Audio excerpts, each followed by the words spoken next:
championship tournaments.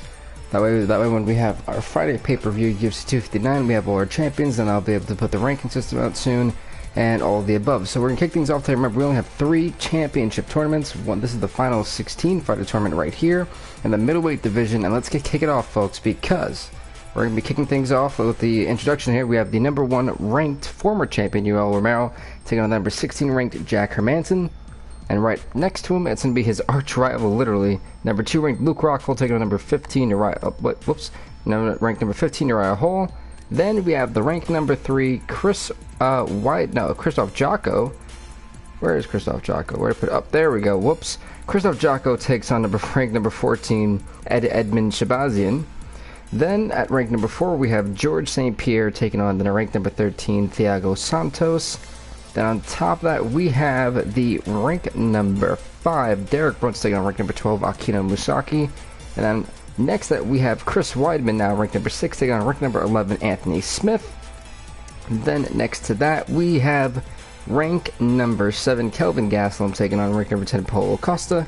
And then last one, we have rank number 8, Royce Gracie, taking on rank number 9, Israel Adesanya. So let's kick things off, but as I always do, I'm going to simulate one fight of this round. And whoa, that's an upset. Luke Rockhold lost to Uriah Hall by decision. You look at that. Let's kick things off, folks, with Romero taking on Jack Hermansson. It's up next. But I actually was not expecting Luke Rockhold to lose.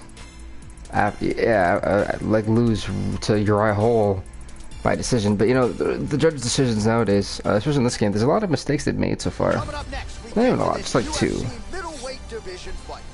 That nonetheless is a shocking upset. Like I'm actually shocked that happened.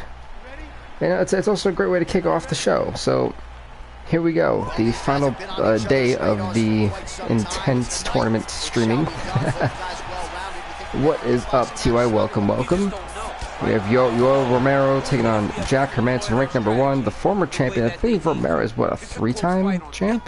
If I'm not mistaken. Look at that shot. You see how Hermansson already went down. Yep, Yoel Romero is a 3-time champ. Maybe he can make history. As far as we have not had a 4-time champ.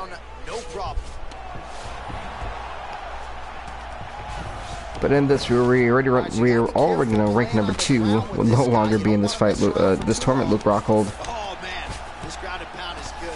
Cross him out of there.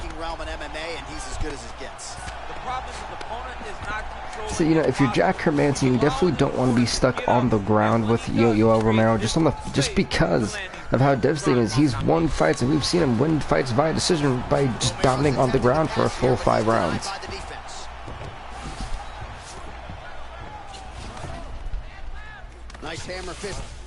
So it's going to be really interesting to see how Jack Hermansson deals and handles a guy as dangerous as Yoel Romero. So good morning, everyone. Let's also hit that off.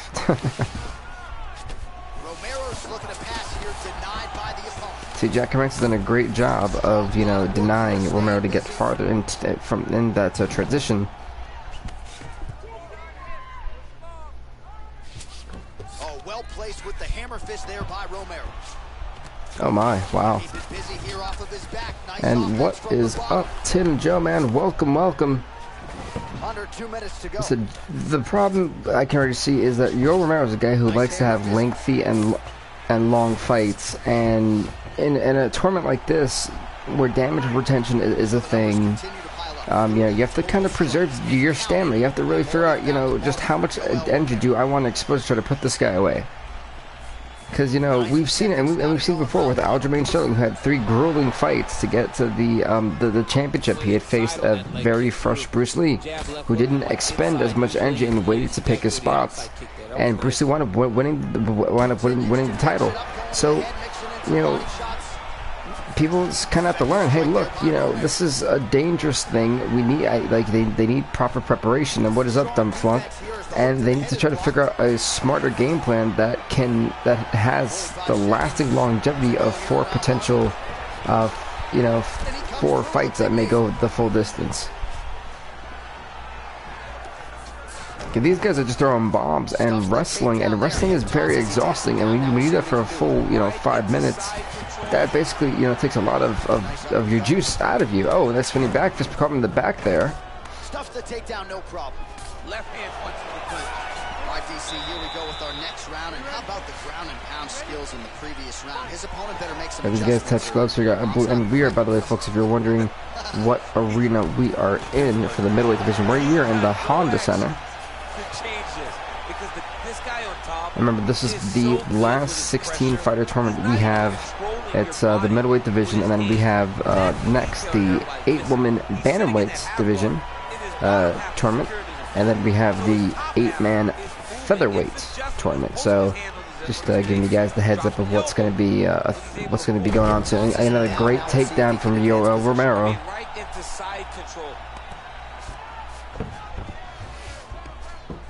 Said my hope is that we don't just have a whole bunch of just decision victories. Come on, it's great. They're cool and it makes for like some type of suspense, but also for a whole division, for a whole 16 fighter tournament like the bantamweights.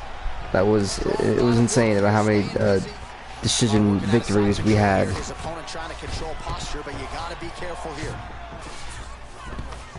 But again, right now we're seeing basically Yoel Romero in his comfort zone. He's comfortable being on the ground. I said this is a tough spot for Hermansson. When your debut fight is against Yoel Romero, you know you're doing it big, but at the same time, you also know that you're in a lot of danger with a guy like this. Because Hermansson do a great job just trying to avoid potentially getting beaten down. To be more effective in these situations, certainly effective tonight. Many people have gone away from this style of fighting. This man has embraced it, and you are seeing why. He's one of the best that we've seen. Yoel Romero is just dominating, and I mean dominating Jack Hermansson. This is not looking good for him. And before you say, well, Hermansson's been pretty decent on the ground, but yeah, who's been in control of this fight? That's one thing we have to, make sure we pay attention to. It has not been Jack Hermansson who's been in control of the ground. It has been all Yoel Romero. Well, you gotta be working off of your back. He's certainly doing so here. Nice punch. Hermansson is struggling to get anything going. But also, like I said, I love the way Yoel Romero fights right here. It's great, but in this type of tournament, I think it's going to cost him later on if he does win this fight. Now, this thing, but you see how Hermansson has a little bit more juice than Romero. And why this, Hermansson has allowed Yoel Romero to exhibit all of his energy in just less than 2 rounds. Now, for Hermansson, this is when he could capitalize. Probably not right now, because it's a little bit too late in this round, but at least the 3rd round, now he's got an open lane, I think, on a winded Yoel Romero. Oh, nice connection by him there with the right hand. The right hand is the dominant hand, and you can see how well he throws it. As you're going to round, I think try to go for Kimura or some type of, or a head choke. All right, here we go with our next round, and thankfully for his opponent, it begins on the feet because his face was turning into mincemeat with that ground and pound. There they are. Oh, he got demolished, man. It was I was moving my my mouse. I was like, where is my? Oh, Hermansson's hurt. Hermansson's hurt. This is where Romero has to capitalize.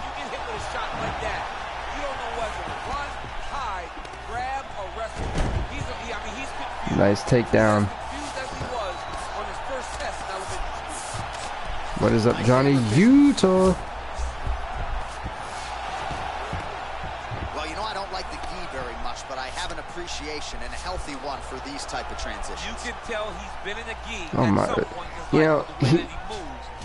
Again, with what's happening here, it's so interesting. Like I said, you see Hermansson, who I think if he had any other fighter would have had a little bit more of an impactful fight, but this has literally been all Yoel. I mean, and it shows here, man. Yoel Romero hasn't even taken any damage, really. He's still fresh in terms of like the damage-wise. He's barely been punched or anything like that. But then you have a guy like Jack Hermansson, who I don't think was really expecting, this type of fight.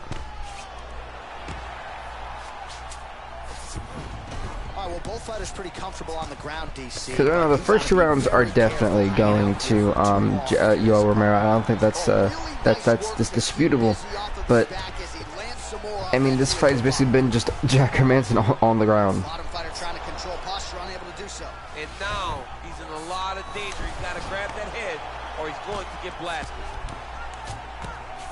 Useful strike there, the ground and pound on point tonight.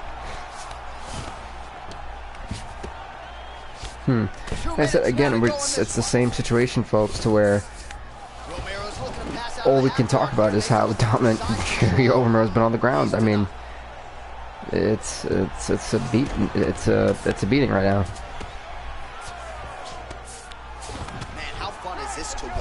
What's up to the 6th person in the stream? And that's the same time the referees have to step in and try to, you know, bring it back to a vertical base here for both guys, because they haven't. I mean, Hermansson is not doing anything. Yeah, the Godfather would be proud.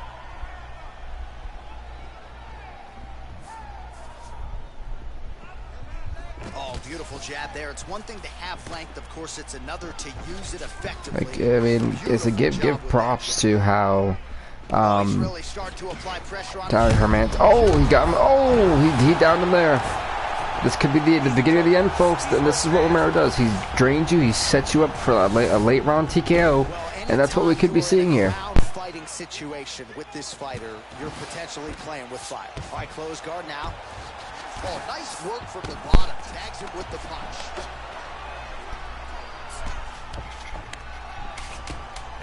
Alrighty, so with yeah, it's over. I don't see how you can't say Romero won this fight. I mean, this was a one-sided fight. Ladies and gentlemen, after 3 rounds, we go to the judges' scorecards for decision. All 3 judges scored this contest 30-25. 30-25, my guess, the most landslide I think I've ever seen. Yeah, Yo Romero was definitely winning that fight. I don't think there's any dispute about that. And what is up to the 8 people in the stream? Welcome, welcome. Yeah, when you dominate a fight like that, and it was all Romero. Jack Hermansson had nothing going for him. And it is what it is. I mean, you can't really be sad about that, but it was just a dominating performance from the #1 ranked fighter in this division. Alright, next up, folks, it's going to be GASTELUM versus COSTA. Remember, GASTELUM, ranked number 7, takes on ranked number 10, Paulo Costa. It's a middleweight matchup between Kelvin Gastelum and Paulo Costa. Alright, here we go. Are you ready? Here, this should be very interesting. I can barely hear myself think in this arena right now. 2 of the most dominant, well-rounded fighters in this division. I mean, these guys are the best. Look at Gastelum just punching the life out of Paulo Costa. Okay, a nice little kick, okay. I'm so excited to watch the highest level of MMA on display tonight. Oh, nice punch there by Gastelum. I'm not sure if you guys can hear me clicking and typing, but that's that is me updating the records for these guys. Wow, this is, like I said, these tournament fights, they do count on these guys' records, by the way. I don't think I've ever told you guys that, but it does. Because, you know, once I make the ranking system revamped again after this tournament, it's gonna be interesting. By the way, folks, these fighters who win these tournaments and everything like that, on Friday, which is the, what, 20, I believe it's the 20th or 21st? Yeah, on the 21st, which is a Friday, UFC 259 pay-per-view is going to come out, and these champions who win these tournaments have to put their belt on the line less than, what, 1, 2, 3, 4 days from now. So it's well, technically 5, but you guys get the point. So it's going to be insane when you really think about it. Oh, stuffs the takedown without issue. Superman punch lands. Alright, I said Costa and Gastelum. These 2 guys, I believe have a history in real life, but, you know, it's gonna be interesting to see how Kelvin Gastelum kind of, he's had a very up and down 2 years for us. He's had his highs and has definitely had his lows, but like when he is not on form, it is not good. I mean, I think he went on like, what, a 3-fight losing streak at one point, and it really hurt him too. But it's good to see he kind of came back a little bit towards the end of UFC 3. And, oh, nice uppercut right to the jaw. He's down.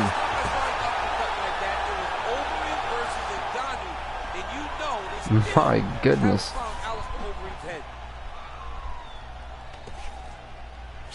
He is throwing his Yeah, I don't know why David Cormier said about Overeem and Ngannou. That both these guys are not. This is middleweights, not even heavyweights.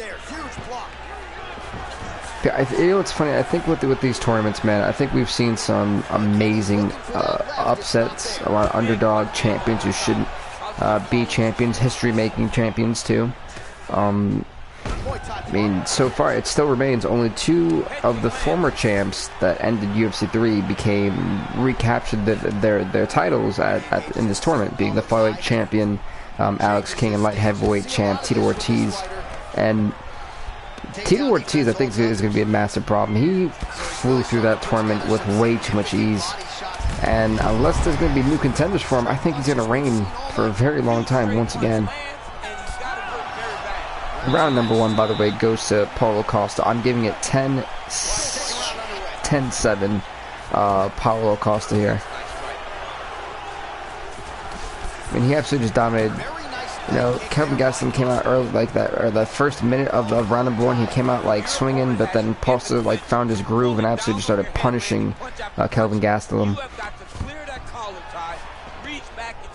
Yeah, but folks, if you're wondering what the final tournaments are for today, it's of course our 16-fighter Grand Prix for the middleweights, the 8-man tournament for the featherweight strap, and then the 8-women's bantamweight championship tournament. So that's what we got for you on today. And then this will typically go back to only being once a week. I know not this week, but the next week we have 2 episodes. One is going to be Underground for the championship rematches, and the next one is going to be an actual UFC stream, which would be Fight Night.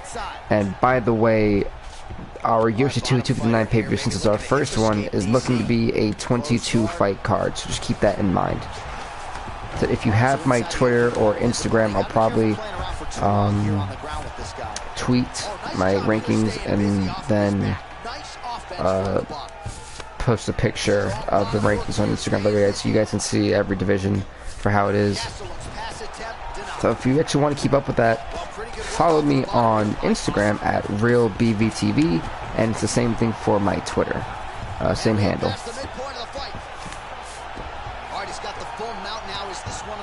Listen, you know, Kelvin Gastelum is a great ground and pound, fighter. My concern here is he's doing it against a guy who is semi-comfortable on his back, so it's going to be interesting to see how Gastelum takes the time to try to adjust and not be caught into any shenanigans that Costa may throw at him.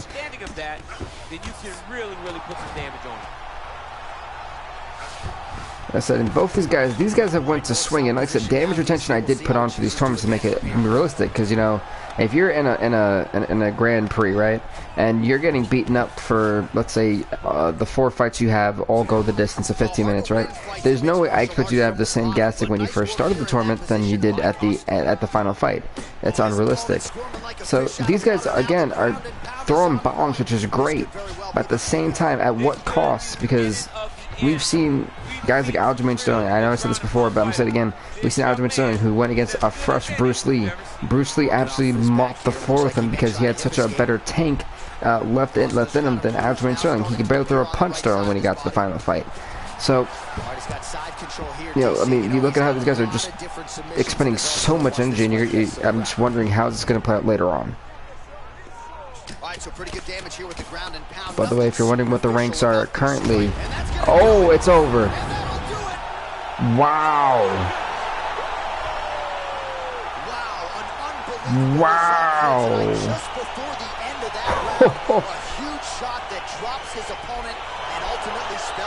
That was slick. He beat him up enough to where he got up, quickly postured, popped him one time, and it was over. And Kelvin Gastelum, honestly, Kelvin Gastelum, like I said, he's a great ground and pound fighter. Paulo Costa may have underestimated him here. And what is up to the 13 people in the stream? Welcome, welcome. But that was actually really slick and smooth. That's nuts. Rank number 7 takes out rank number 10. That was smooth, folks.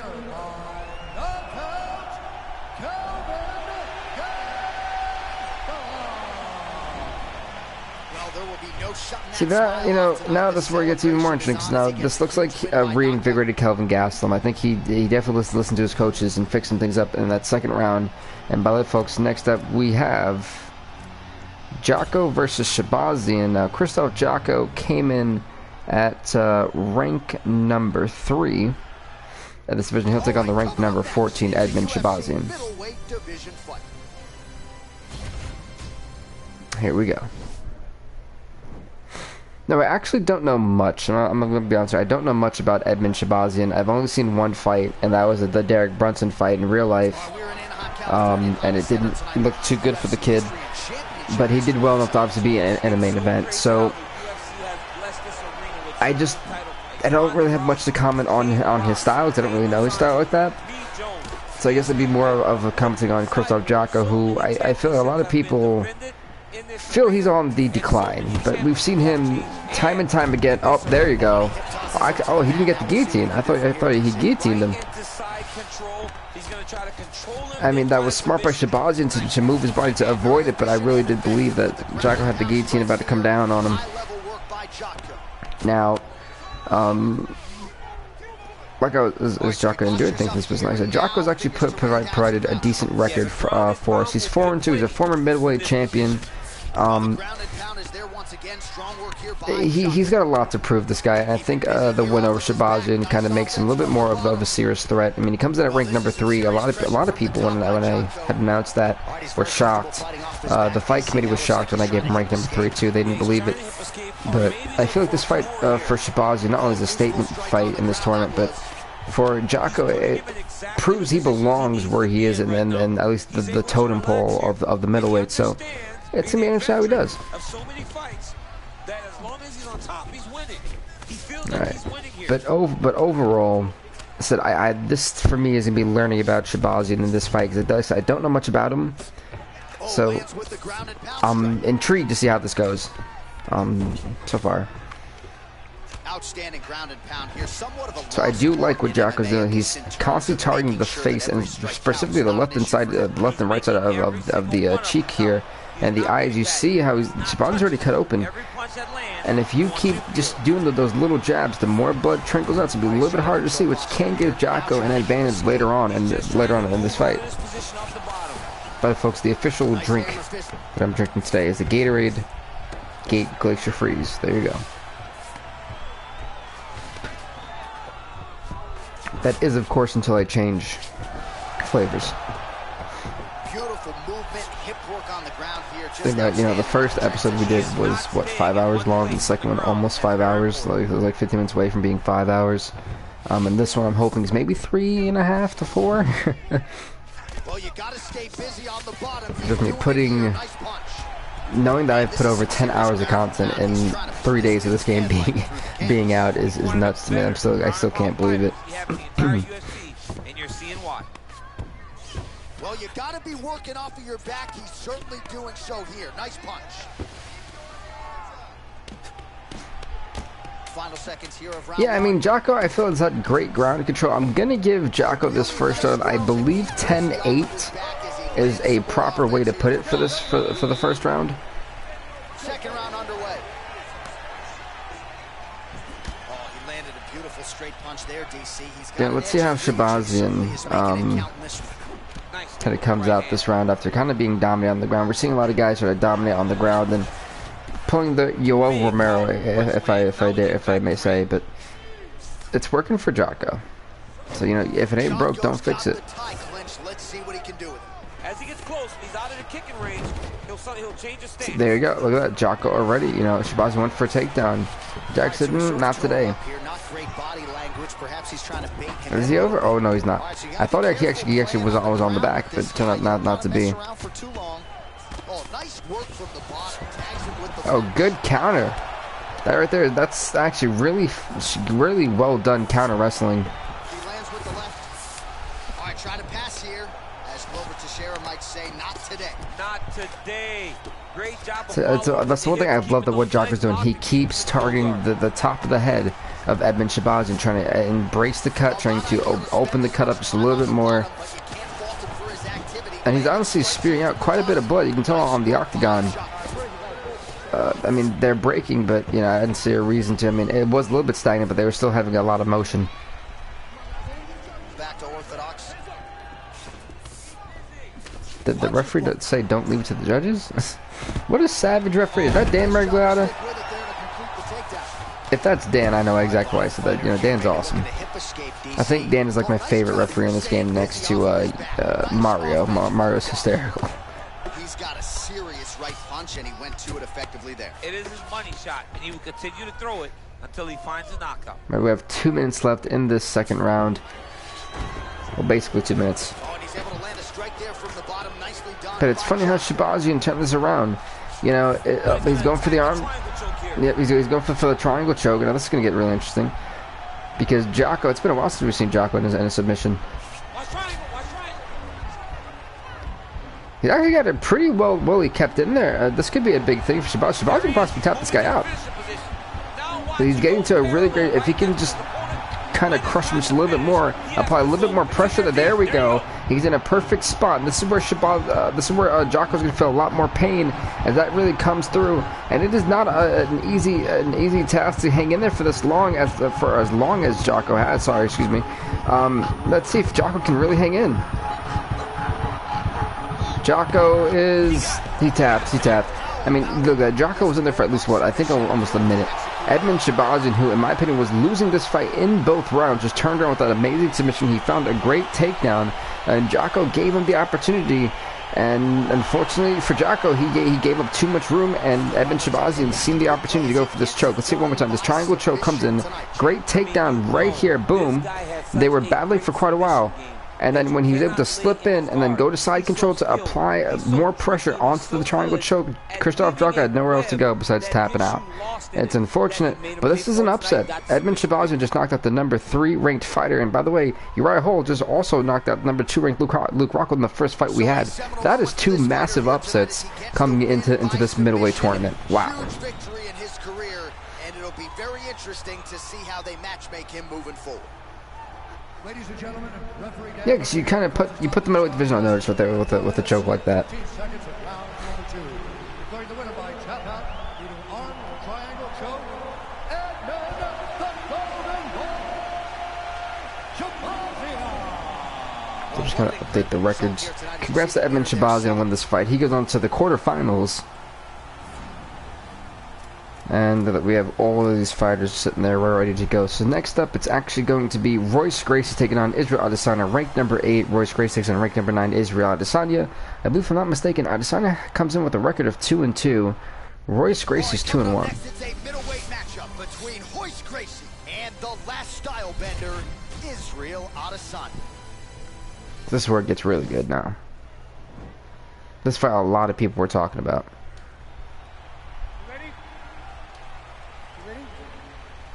Fight. Round 1 is upon Both guys touch gloves. Here we go. In this division, hard to find anything resembling a glaring weakness on either side when you break down. There are no weaknesses. Yeah, I don't. These guys are as well as they You know, to say that both these guys don't have a weakness, I think is a bit much. And these are the matchups that we dream of. Oh, nice uppercut. All right, early round 1, we'll see if he can use that jab and try to keep his opponent on the outside. Must be Nice, you know, again. Oh, nice roundhouse kick. Okay. As you try to enter into range tonight, he needs to use his jab, use his kicks to hit his opponent. You know, a lot of people, especially a lot of pundits, do believe this is Israel Adesanya's time to capture the gold. I mean, he's never won a title in our series. Like I said, he's got that 2-2 record coming into this, but I mean, we've already seen Angela Hill with a shocker. I mean, let's be honest now, Angela Hill shocked everybody by beating Zhang Weili for the strawweight belt. Joanne Calder was another one who shocked everybody when she then not only beat Valentina Shevchenko in the first round, then proceeded in the finals to beat Kukigan and win the belt for the flyweight. So you know, there's so much opportunity, and it's so great to see that these fighters are the underdogs and things like that. It's awesome. It's awesome, honestly.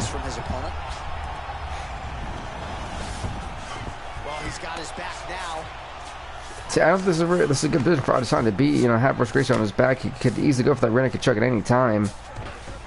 right, well, both fighters pretty comfortable on the ground, DC, but you got to be very careful hanging out here for too long if you're his opponent. Gracie's back in full mount. What is Gracie going for? He's got the full mount here. DC. He's not just staying busy for the sake of staying busy. These strikes are doing damage. Oh yeah, no pity. Said he keeps punching in the face. This is smart from Royce Gracie. He is just hammering away on Israel Adesanya, who is hurt, and I mean hurt bad. And if you're Royce Gracie, keep pounding away. There we go. Yeah, that's what you have to do. You have to keep pounding. If the rear naked choke isn't going to be there, keep pounding away. He's going to have to do something. He's feeling uncomfortable, obviously, and you have to take advantage. Wow. He's got the choke on Royce Gracie. He's got the guillotine here. Can Royce Gracie get out of this? I mean, he's got a minute to hang in. You know, Adesanya, who's losing this fight primarily, I would be quite surprised. I mean, he's got it locked in. I think it's over. I think it's actually over, folks. He's got it just locked in, so painful that you can just tell it hurts. And here we go. We have 30 seconds left. If he can apply this choke and actually be effective with it, this could be it. But I think Adesanya's going to be able to at least survive, at least to the horn. You got 7 seconds, folks. 7 seconds. Can he hang in there? He's out. He's out. He's out. Oh, this is an upset. This is an upset. Royce Gracie just choked out Israel Adesanya in the first round. Wow. This crowd should be impressed. That's funny because Adesanya went for the takedown, and Royce Gracie choked him out. He countered it, and Israel Adesanya didn't want to tap out, so he got put to sleep. Wow. All right.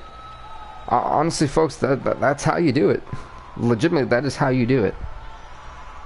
So there he is, your winner by submission. That could hold up as one of the better subs of the year. Near perfect execution. That's nuts.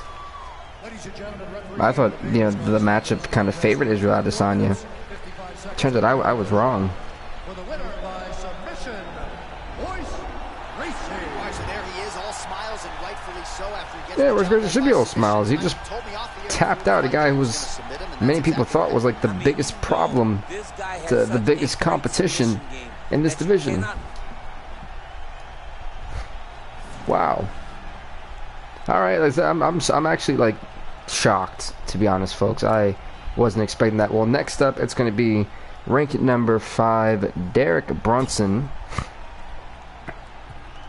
taking on Akino Musaki, making his return in this series. Coming up next, we get to this UFC middleweight division fight. So, you know, when Musaki actually came in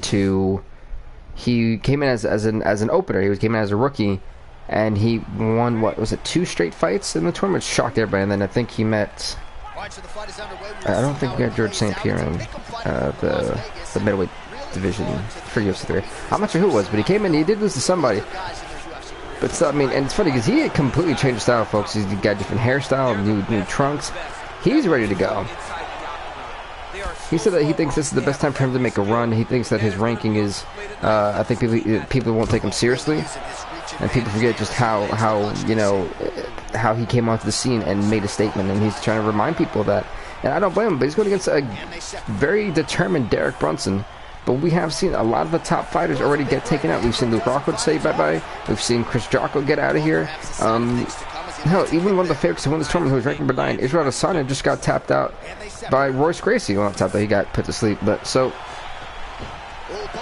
it's just going to be really interesting to see what Akino Musaki really brings to the table again. And they said he wants to remind everybody who just he is, and he's got the perfect opportunity to do that against Derek Brunson. Brunson, who has been a problem for a lot of fighters in this division, and it's a tough opener for Musaki.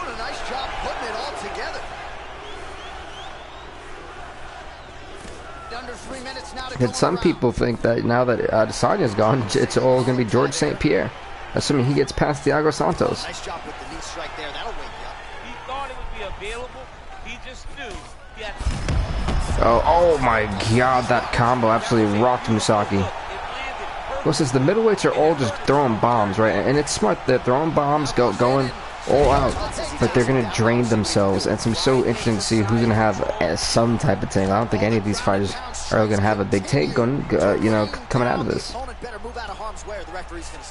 better start to move, and when his opponent starts to posture, he needs to put his feet Does Brunson get into a good position?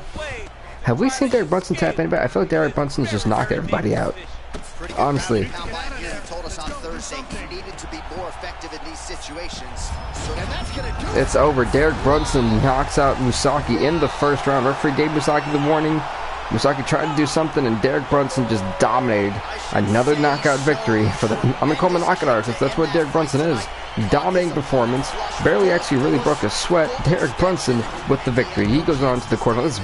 Boom! Good night. That's literally what that was, folks. A good night shot. Misaki tried to come back and make the return in this tournament. Gets knocked out, but it's not to be ashamed of. He still has a decent record. He has a 500 record, so it's not like, you know, we're not going to see him back for a while. It's like, I hope he comes back soon. I would love to see him back soon. There's a pay-per-view going on. I'd love to have him on the prelims. Congrats to Derek Brunson on winning the fight. He did everything he needed.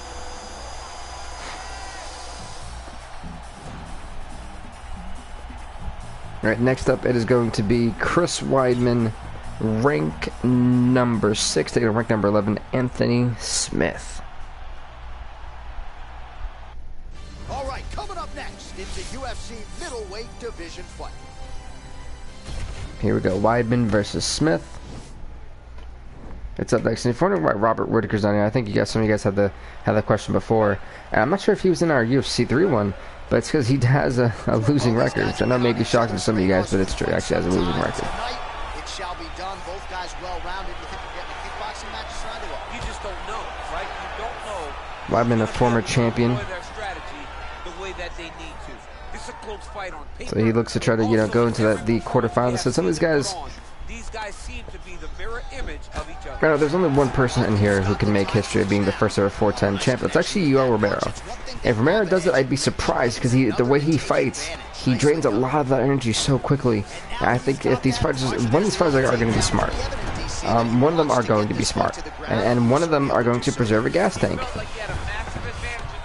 Hey, look at this! Look at this! Anthony Smith. Immediately goes for the guillotine here. He wants an early first round finish. Can he get it against Chris Weidman, he's just choking him out with this? You can tell he's just choking him. And it is brutal, folks. It is honestly brutal. Oh my goodness. Can Chris Weidman find a way to get out of this? Weidman trying to he gets around it. He turns away the choke. And now it's like it just got reversed. This is how Israel Adesanya got tapped out. Can Anthony Smith find a way to get out of this own choke that this bad predicament he actually put himself in? Anthony Smith is going to be in a world of trouble if he can't get out of this. Anthony Smith. The same way Israel Adesanya goes down, Anthony Smith goes down. Chris Weidman comes back from being almost in doomsday and barely broke a sweat in this fight too. That's huge for Chris Weidman. He barely breaks a sweat. He chokes at Anthony Smith. I mean, literally, Chris Weidman just proved why he is the ranked number 6 fighter in this division. He just choked it out. The official decision is in. Here's Bruce Buffer. Ladies and gentlemen, referee Dan Morales. Wow. Ranked number 6 knocks out ranked number 11. For the winner by submission,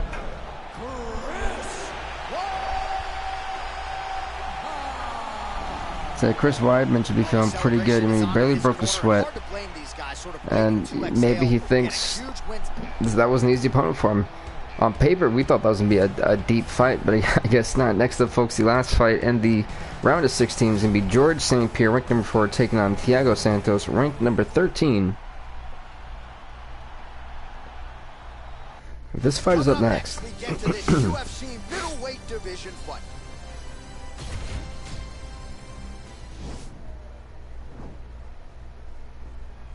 Here we go. The last fight in the round of 16 before going to the quarterfinals. Both these guys touch gloves. I actually don't think they touched gloves. Actually, I think they just missed it. Crouching for GSP. locked inside of the octagon. I'm so excited. Yeah, it's funny. You would think a guy who dominated the welterweights would go back to the welterweights. No, he wanted to stay in the. What great counter! What in the world? But you think a guy who dominated the welterweights would want to move back down to welterweight. That wasn't the case for George St. Pierre. He wanted to stay in the middleweights. Like, he felt like he had some unfinished business. And you know, he's got a chance to become a champion. He's a former one-time champ. I think everyone will forever remember his amazing knockout victories, both of them. Notably the first one, of how he sent Matt Hughes flying. And if you don't believe me, I need to like make a knockout compilation soon. That probably is #1, because I've never seen a man get kicked and fly about a good 3 feet in the backward direction of him. It was nuts. So yeah, George St. Pierre holds some amazing moments of in our UFC history, so to speak. The Santos kind of brawled to be in this position, but now both guys kind of in a stalemate. Crowd going hard for George Rush St. Pierre. Good job understanding the transition. All right, north-south position now. We'll see who transitions. I said, yeah, it's kind of weird. Santos just kind of, I guess we could say dominating on the ground, so to speak, but I was confused on what he's trying to go for. He keeps adjusting positions. At the point he was in side control, and now in half guard. Well, you gotta stay busy on the bottom. He's doing it here. Nice punch. The ground and pound. That was a nice shot. Well, he's staying pretty effective here, fighting. So we can hear the coach trying to give some words of advice. So they just kind of stuck on the ground. I thought they were finally getting on the stand. It was kind of a weird engagement.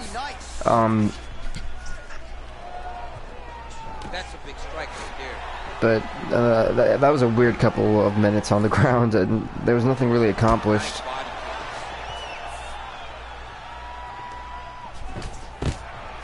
Go for a takedown. Good block, though. Alright, he's sort of hanging out here unguarded, DC. Not sure if he's trying to bait him in or what, but not great body language here. Okay, he's got the... No, he doesn't have the back. Okay. Round 2 straight ahead. Alright, honestly, I'm going to give round 1 a solid 8-8. I think it was a tied round for both fighters. Yeah, Thiago Santos may have had more, you know, some more time in terms of control. If we're going through that, then I would say it would be 9-8 Santos. But for me personally, I just see it as 8-8. I think it was a very even round for both fighters. Alright, so a nice job there defensively to raise the guard and prevent any. Alright, so now we're on the ground. Good take. That was becoming a very aggressive approach from George St. Pierre. And these shots to the head, they need to be protected by Santos.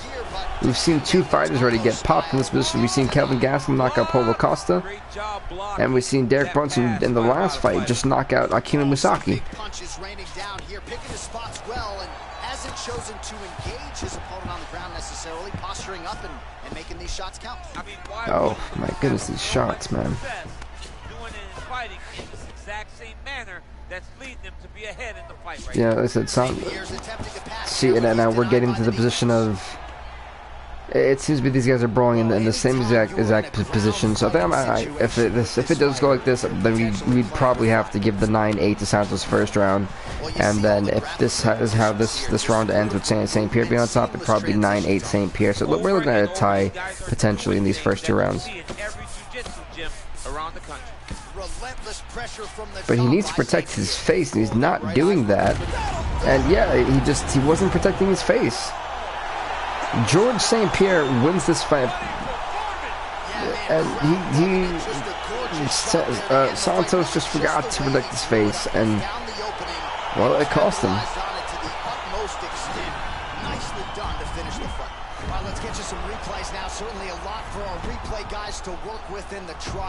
George St. Pierre, folks, ranked number 4, knocks out ranked number 13, Thiago Santos.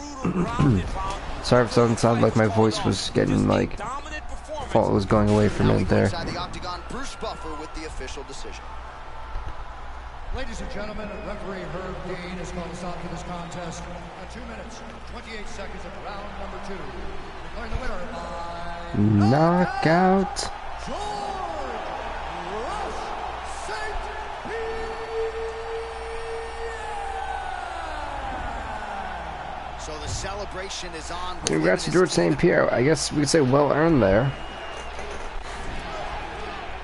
And we are finally in the quarterfinals. We're ready to kick things off with Uriah Hall, ranked number 15, taking on ranked number 6, Chris Weidman. Remember Uriah Hall won by decision, eliminating the ranked number 2, Luke Rockhold from this tournament.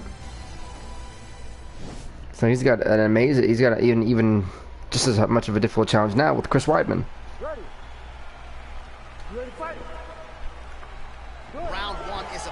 The touch gloves were off. One of these men will be going on to the semifinals. Funny because you see how you know how much easier it is for Weidman here. He's got a way better of a gas tank compared to Uriah Hall. Yeah, that's the risk you take of being in a full 3-round fight. Oh. Of his reach advantage as he oh. Straight punch. What a punch. Goes for the takedown. No, you stuffed it. Never mind. Well, that was a nice front kick. Nice kick landed by the gentleman. And both guys really throwing with authority. And they clinch once again. Stuffs the takedown there. How good is his takedown? Oh, nice shot to the face. Working out of that southpaw stance. Weidman gets caught by that. Oh, that was a nice kick. Trying to go for a takedown. Got him. That was a nice single leg. And with that one, he actually used the cage to take him down too, which was very smart from Hall. He pushed him to the end of the cage, grabbed the leg, and then just slammed him down. Trying to get takedowns and get defended over and over again. Finally gets it. Now what does he do with the top control? So, that's one thing. Hall trying to target the body, which is interesting, but he kind of got blocked anyway. Be working off of your back. Certainly doing so here. Nice punch. Ooh-wee. Ooh-wee, what a right hand by this young man. Crazy accuracy and efficiency with these ground and pound strikes. So Hall's kind of just on the ground, just kind of dominating at the moment. So don't to underestimate Weidman from his position. He's already reversed the choke and tapped somebody out. So Weidman is just as dangerous right now, if anything more dangerous on his back. Lands a strike now from the bottom. Nice work there by Weidman. That's the we just talked about the guillotine. We literally just talked about this. So now it's locked in, and yes, Uriah Hall's already had one tough fight with Luke Rockhold. Now the question is, can he hang on? Oh my gosh, it's just walked in. And he could be done. Honestly, he could be done. Wait, no, Uriah Hall turns it around. Hall turns it around. Now here's the question: is Chris Weidman in trouble? That's the big question here. Is Uriah Hall about to get another upset by tapping out Chris Weidman? And Chris Weidman went for the guillotine, and Uriah Hall turned it around. That's the third time we've seen someone turn around a guillotine. And the upset here is the fact that Uriah Hall, ranked number 15, has just eliminated number 2 Luke Rockhold, and this time now he's eliminated ranked number 6 Chris Weidman, who was fresher than him. He's been through 4 rounds basically already. Uriah Hall. The 3-round decision, and now this first round tap out. With a couple seconds left, might I add, this was impressive. Uriah Hall was not going to go down by submission in this round. Uriah Hall goes on to the semifinals. Ranked number 15. This is a 6-fight tournament. Let that sit there, folks. That's impressive. The decision is inside the octagon. It resides with Bruce Buffer. Like, honestly, wow. And it's been a while since we've seen this form from Uriah. 4 minutes, 28 seconds of the very first round. For the winner by submission,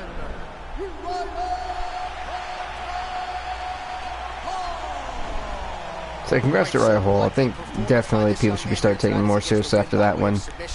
He's had the toughest fight so far. Rank number 2, you beat rank number 2, then rank number 3, rank number 6. It's nuts. Alright, next up, folks, it is going to be George St. Pierre and Kelvin Gastelum, both guys who ironically had a second round knockout to get here. Ranked number 4 takes on ranked number 7. Middleweight matchup between George St. Pierre and Kelvin Gastelum.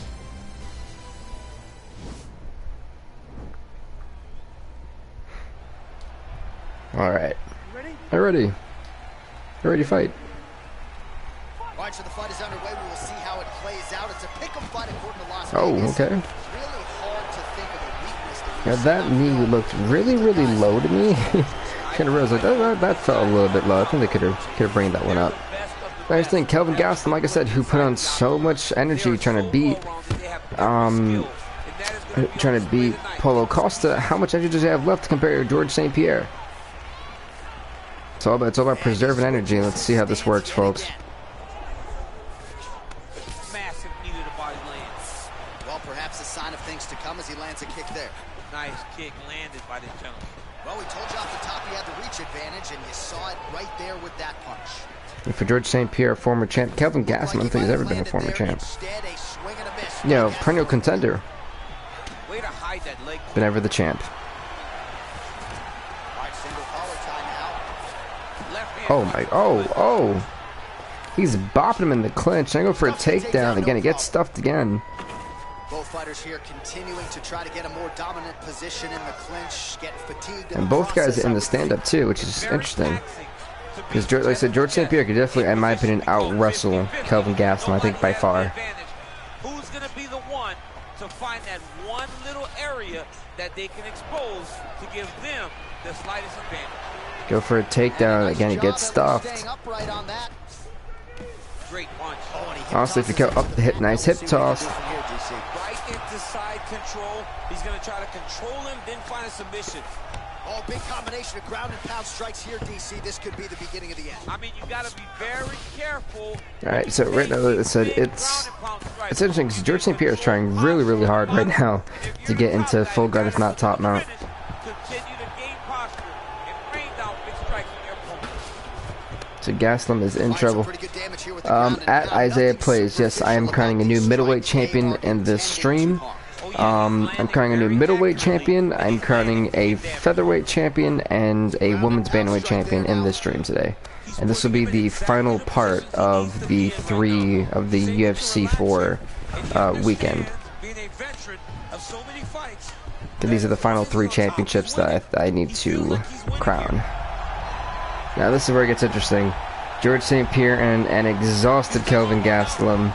He's got the armbar. And we visibly can see the pain here on Gastelum's face. He's exhausted. And with the way that bar is, oh my goodness, that bar is basically the whole screen.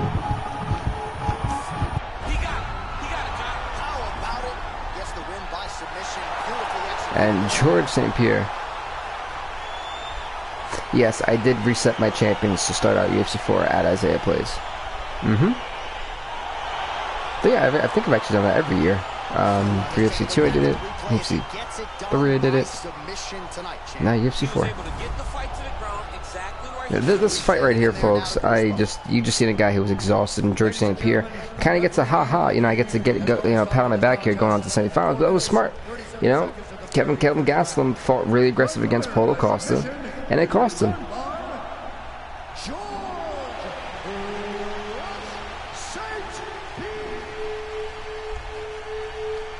Rank number 4 GSP eliminates rank number 7 Kelvin Gastelum. Poor Kelvin Gastelum, man. He can always try again though, right? And it's funny, I said maybe if damage retention wasn't on, maybe it would have been a better fight for him. But sweet, I'm starting my own universe as well. Any tips? Honestly, you know what's funny, because I actually do a universe mode for like offline just to get like XP and stuff. Honestly, just try to be as fun. You know, if you see any good match tips, or not match tips, if you see any good styles that you want to see in a fight, try to you know, use different styles. You know, if you see a good jiu-jitsu guy who may actually be really good and may be a good match for a wrestler, try to do something like that. Just make it as immersive as possible. You know. Well, these guys each other's radars for quite some time. Tonight, it shall be done. Both guys well-rounded. You think we're getting a kickboxing? And also, you know, if you want to, you know, make it legit too, you can have a ranking system like I do. Keep track of records. This is a close fight on paper, and also in every performance we have seen them put on.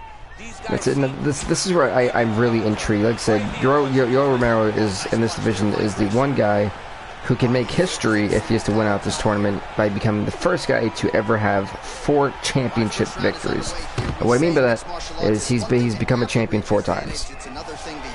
We've had a bunch of 3-time champs. You know, John Jones, Conor McGregor for us is a 3-time champ, but we've never had a 4-time champ. So it's going to be quite interesting. Said Royce Gracie actually put to sleep Israel Adesanya to get this fight. So I'm thoroughly intrigued to see how just how well Romero does with his tank, because he doesn't have a big tank right now, and he's going against a guy who can put you to sleep. No, I have my own records. Like, everyone originally started off 0-0, and then throughout the years, if you have a winnable record, you know, they qualify for the tournament, or at least a 50-50 record. Like right now, you guys may not believe this, but Amanda Nunes for me is 0-9. Donald Cerrone is 3-8. Daniel Cormier is 4-7. You know, so like, excuse me, sorry about that. That was actually embarrassing. But yeah, no, it keeps it authentic. And he gets suplex. Oh! Now he absolutely just rocked him right there. My goodness. I'm surprised Romero is fighting at this caliber with such low energy in him, really. See, what I'm gonna start doing now is after UFC 259, I'm gonna start counting the reigns of champions to make it more authentic. But yeah, it's just to be fun, just to be like exciting. Like I said, and the best part is, as you guys know, I don't actually control these fights, because if I controlled these fights, I know how I play. I'm more of a Muay Thai kickboxer. I like to go for, I like standing up. I don't really like wrestling that much, so I let the AI kind of dictate these fights and try to commentate and give you guys like the best type of professional commentary I can. And yeah, it makes it fun. And a lot of the ways that I actually, what you guys don't see is, like I said, I do a not on YouTube one. I do one for my personal leisure to get used to a lot of these fighters, to give you guys more insight of what they do and things like that. So yeah, it's just fun, you know. Big shot lands. Look at how he turns his hip into that leg kick. Oh my, wow. Okay, so I'm surprised this fight has obviously gone to the second round. If I'm being quite honest, I don't get how Romero's still going, and he's actually out striking Gracie. Was it 48-39? I think.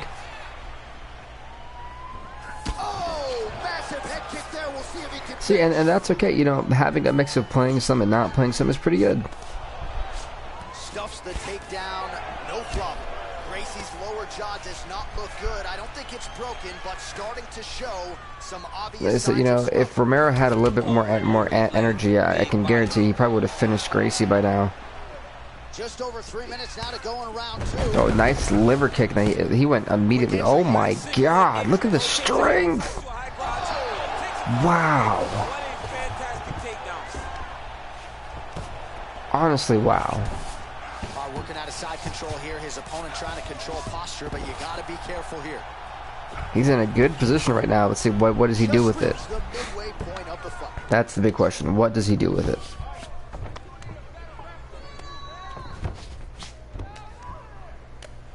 There's a nice little clock. You heard the clock on the head. That was nasty. I almost forgot to update George St. Pierre's record. And by the way, folks, if you guys want to keep up with the ranking system and things like that, by the way, or like when I post my fight cards on Instagram, it is Real BVTV, and on Twitter it's the same thing, Real BVTV. I think I also have a personal Facebook. It's like a better Patreon because I don't actually, you don't have to buy my Patreon, you don't have to buy it. You literally just add me as a friend, and you guys get to hear it. You guys get to see all my updates for free, by the way, and things like that. So I definitely wanted to point that out to you guys. That's where I kind of post the most and give everyone my updates on my Facebook. It's like a better Facebook page. I don't really like Facebook pages. I have a hard time keeping up with them. So when I have a Facebook account, I use that. I think it's Bill Brink still, so I know it's got my logo and everything on it.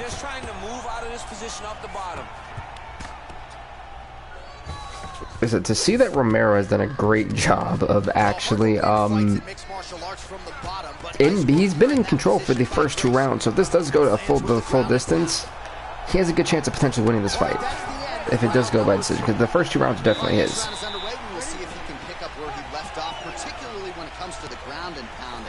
So Romero's already had 1 decision fight. It was vicious. It was shades of versus Michael Johnson. I actually, the sad part about that is, and I'm one of those YouTubers who don't actually watch other YouTubers, like the same games that I play. If I play games and I stream them, or I do content, I actually don't watch other people's stuff, so I actually have no idea if anyone else does it. But thank you. I'm actually glad that you're still interested, and I keep trying to make this fun, and I try to find ways to also make it fun for me. And honestly, this is, like I said, I love this. I love mixed martial arts, so it's really fun to commentate and do this for you guys. It's fun. It's worth my time. Now, like, there are some games that I've played, and like I could see that my enthusiasm went down. Cough, cough, wrestling. But that's also because that game was horrible. W2K20 was a flop.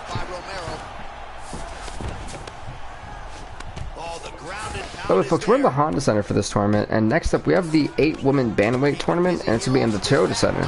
So we're still staying with cars. Yeah. It's funny because now Royce Gracie is in control. I mean, massive control of this round. So if he can keep this up, he can get into a good position. Possibly should go for an armbar of sets, but you know, Romero somehow is getting up. I said, you got to give Romero credit. He is sitting here on empty, basically, and going in to do another. He already had one 15-minute fight, and he's about to basically have a second. He's about to be in for this for 30 minutes. That's nuts. And he's still stuffing takedowns. Can Romero survive for another 2 minutes against a still fresh Royce Gracie? Oh, nice land there with the punch. You see, he's taking advantage of what is an obvious edge and reach. Grabbing the back of the head, pulling forward on the head, and then landing those beautiful punches. Really's got his opponent on notice here. Nice punch by Romero. Yeah, you know, that's the thing. Like, I do love professional wrestling, and mixed martial arts. I think I've been a fan. I think my first fight that I watched as an MMA fan was, it was a pay-per-view. It was definitely a pay-per-view. It was 2006, I want to say. And that was actually 3 years after I was a wrestling fan at this point. And seeing MMA, I was like, man, these guys are just punching the hell out of each other. And my first fight, I think, if it wasn't for the Iceman Chuck, I don't remember who he was facing. He wound up winning in 2006. I don't remember the pay-per-view. But if it wasn't for the Iceman Chuck Liddell, I don't think I would have ever gotten into UFC. Oh, he just kicked the shin of that leg, and I felt that was, I don't know if you guys heard the thud, that thing went. Yeah, overall, I do believe, I'm going to say 28-26, Yoel Romero. I have this fight in Yoel's favor. Official decision now in. The buff has it.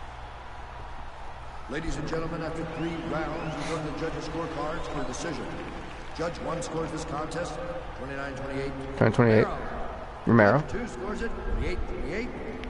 28-28. Wow. And Judge 3 scores it 9-27. For the winner by majority decision, Yoel Romero won it by majority. This was a close fight. All right, so congratulations. Congratulations are in order for him. Adesanya's good, Masvidal is good, and Stipe is pretty good. I gotta give credit. I can't believe he's 1-5 in my thing. I was actually expecting better from him. I'm not gonna lie. But yeah, Yo Romero, folks, 30 minutes, 2 victories. And Anderson Silva, I never really paid attention to Silva's fight, so I can never really comment on that one. But next, I'm laughing here because I'm not sure if Isaiah, if you were here for this, but I was just mentioning how the first fight I wound up watching of Edmen Shahbazyan was him versus Derek Brunson, and then ironically in the quarterfinals, Edmen Shahbazyan has to take on Derek Brunson. That's funny.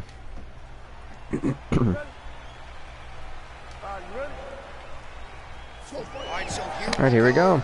Shahbazyan and Brunson, the last fight of the quarterfinals. We're going to the semifinals.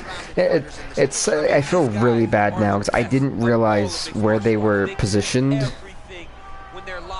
and I don't know his Edmen Shahbazyan's rank in real life, but in this one he was ranked 14th. He came in as an 0-0 fighter because some fighters couldn't make the requirements of having a 500 record, and Derek Brunson had to be ranked number 5 right now.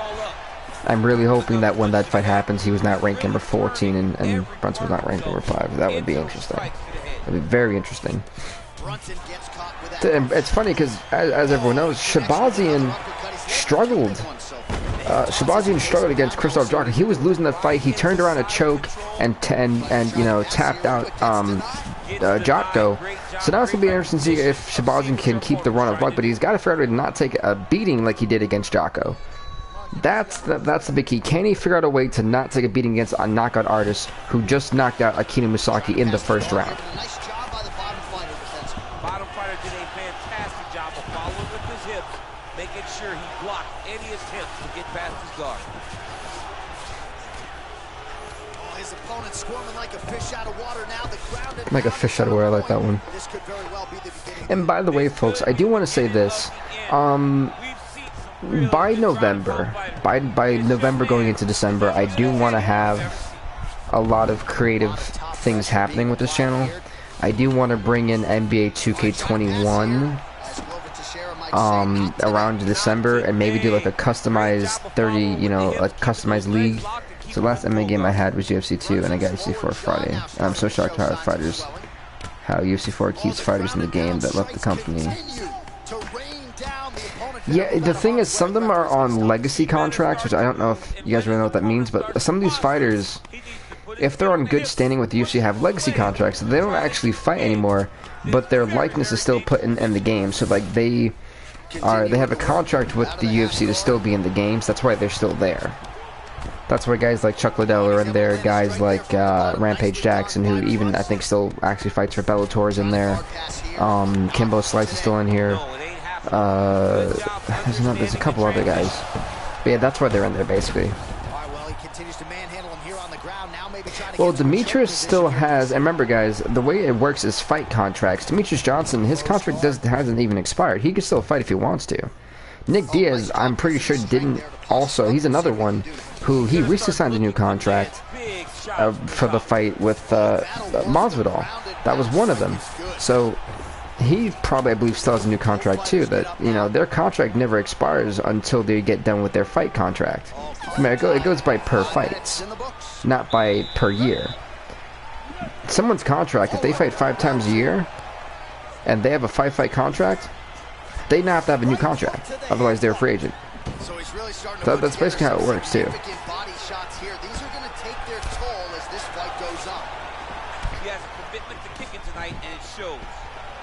So that's why it's a little bit easier for like WWE games to take out fighters, because they're on a year contract, you know, yearly contracts, and not per fight or per match. And that's not the case. Like I said, folks, I'm still laughing at how these guys wind up being put in the matchmaking in this tournament.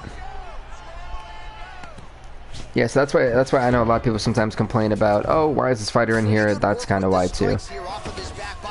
Just I would like a little bit more variety. And honestly, if EA Sports was smart, They don't give DOC packages for sports.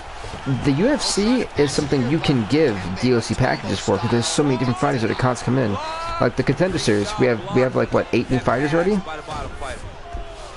Well, I don't know if EA's done better than 2K. That's debatable. With this game, yes, but you have something like things that I like to play, like Madden.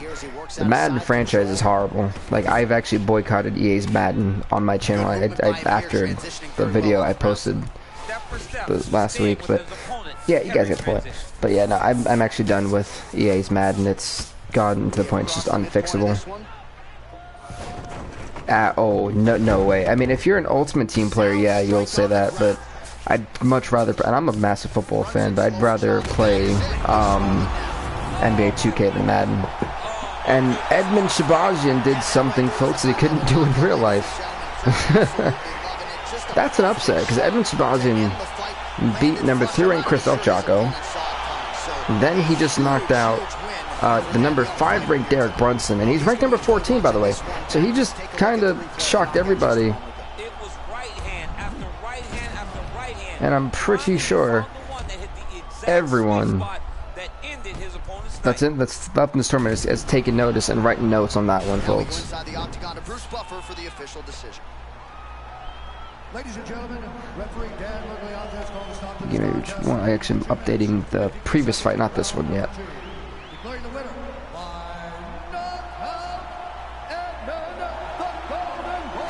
Oh yeah, no, UFC 2K20 was insanely terrible.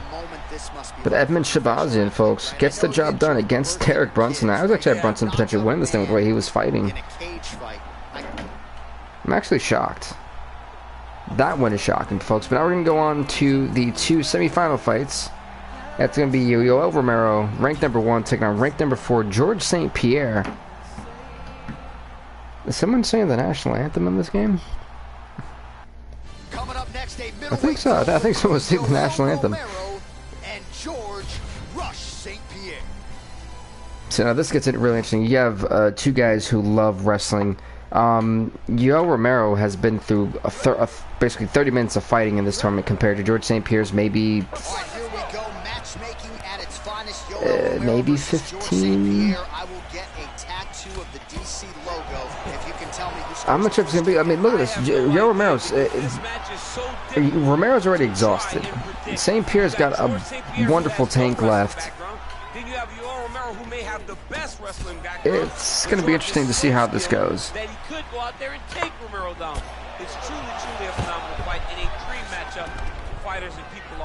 So I think people should definitely if Brunson is, I mean, if Romero is to somehow survive this fight, I would be absolutely surprised. I just, you know, my main concern for Yoel Romero is his tank, and it's going against one of the greatest of all time. And one of the greatest welterweight champions of all time in real life. This is not going to be an easy fight for Yoel. I know you can't necessarily relate. Single collar tie now. And he switches to southpaw. And they separate. Alright, so we got 3 minutes left in this first round. I think that was an eye poke. It looked like an eye poke for me. Here's the thing, if you're Yoel Romero, right, do you try to go for a takedown? Knowing that you're going to be dealing with a guy who's just as good as you are on the ground. Like, you don't want to... Oh, that was a great count. I actually thought he got him there. And that's what Yoel Romero said. He's got to play very defensively in this fight. He can't be aggressive because of just how exhausted he is. We see how exhausted he is. George St. Pierre has got to be the one to do a lot of the initiating for the first round and a half. And then when you can have, when you realize that he's also as tired as you are, that's when you have to strike. Because if you can't then strike then, this is the toughest fight. Because you have such well-rounded wrestlers, well-rounded grapplers. And Yoel Romero is not basically the best submissioner as compared to George St. Pierre, but George St. Pierre has got to try, in my opinion, a little bit harder to take down Yoel Romero. And you see how Romero just changed his stance. Romero's got to protect his face. who the champions I already have crowned? That's a good question. So in the heavyweight division, good hip toss by UL. But in the heavyweight division, Francis Ngannou won the belt. So he's the heavyweight champion going into this. The light heavyweight champion is the guy who ended off UFC 3 and now started UFC 4 with the Tito Ortiz. Let's see, the middleweight division, we're crowning that one. The welterweight division, the champion is Kamaru Usman. He might have winning the belt. The lightweight champion is Kevin Lee. We haven't had a crowning featherweight champion. This one, the men's bantamweight champion is Bruce Lee. And the men's flyweight champion is the second person who vacated the belt at the end of UFC 3 to recapture it, Alex King. And the women's bantamweight we haven't crowned yet, but the women's flyweight division champion is Joanne Calderwood. Meanwhile, the women's strawweight division champion is Angela Hill. Boom. That was a lot of talking. Where's my Gatorade? Listen, guys, I didn't realize how much Gatorade I've drank in 2 days. I drank 5 bottles of Gatorade while doing the 2 streams.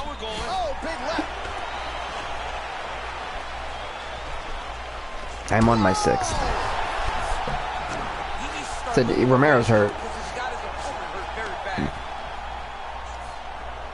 He said Romero's gonna need to take a second. He can't. Oh my God! It's over. There's no way. That was the smartest thing Yoel Romero did. He's trying to protect himself, trying to protect the investment he's got right now. He's got to try to grab George St. Pierre. He's got to try to get him to a submission, do something. Right now, this fight should have been over a long time ago, but that's how good Yoel Romero is. Yoel Romero is still trying to drain George St. Pierre, which is virtually almost impossible to do, and he's actually finding a way to do it. That just shows how smart Yoel Romero is on the ground, but he's got to protect his face.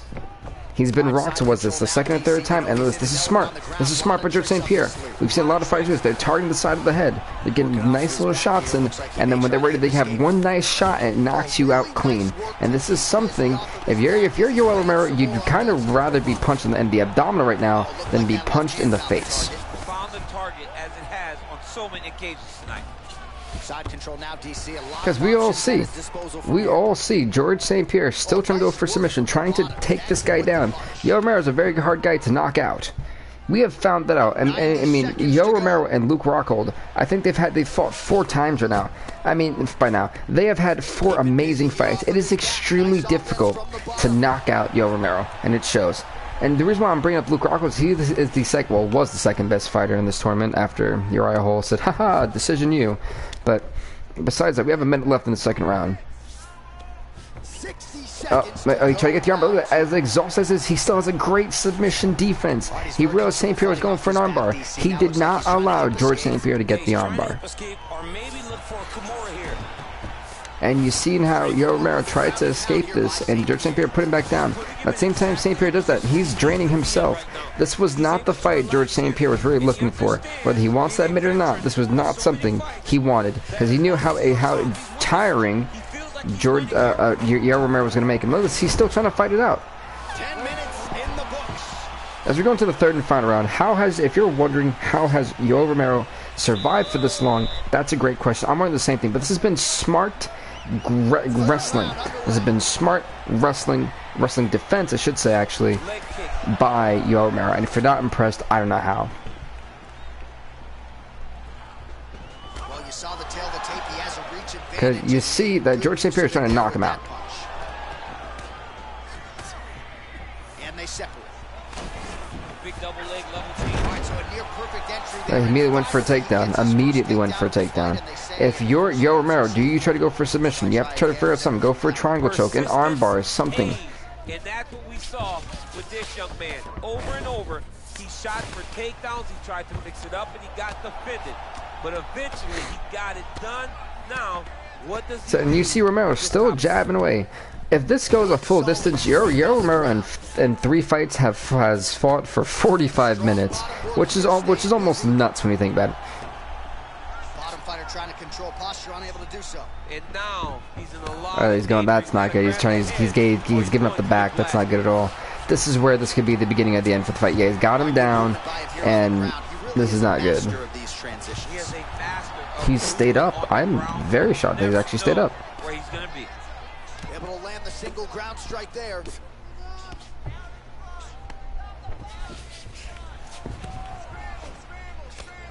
I mean, how many can he take? That's the question I'm wondering. Like, seriously, how many can Yoel Romero take? This guy is a soldier. Man, also his nickname is the Soldier of God, but, I mean, this guy is a soldier, man. Oh, nice job here staying busy off of his back. Nice offense from the bottom. All right, it's late in the fight now. I don't need to be a judge to tell you that he is clearly losing. What is a fighter's mentality when you know you need a finish? Wow. I mean, honestly, folks, he gets taken down. I mean, if this fight does go to a decision, they're giving it to George St. Pierre. I don't see how you don't, but the never quit out, he's done. Yeah, if he gets hit again, I think he's done.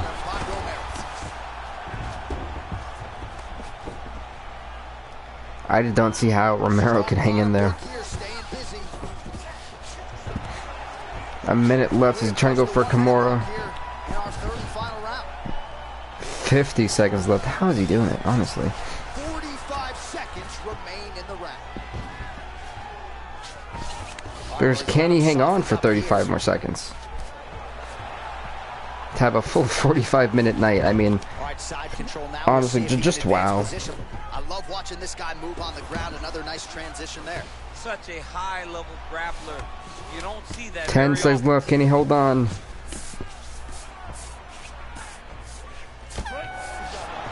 Yoel Romero just fought for 45 minutes. I mean, I think this is a pretty obvious one. This is going to George St. Pierre, but much respect to this Yoel Romero.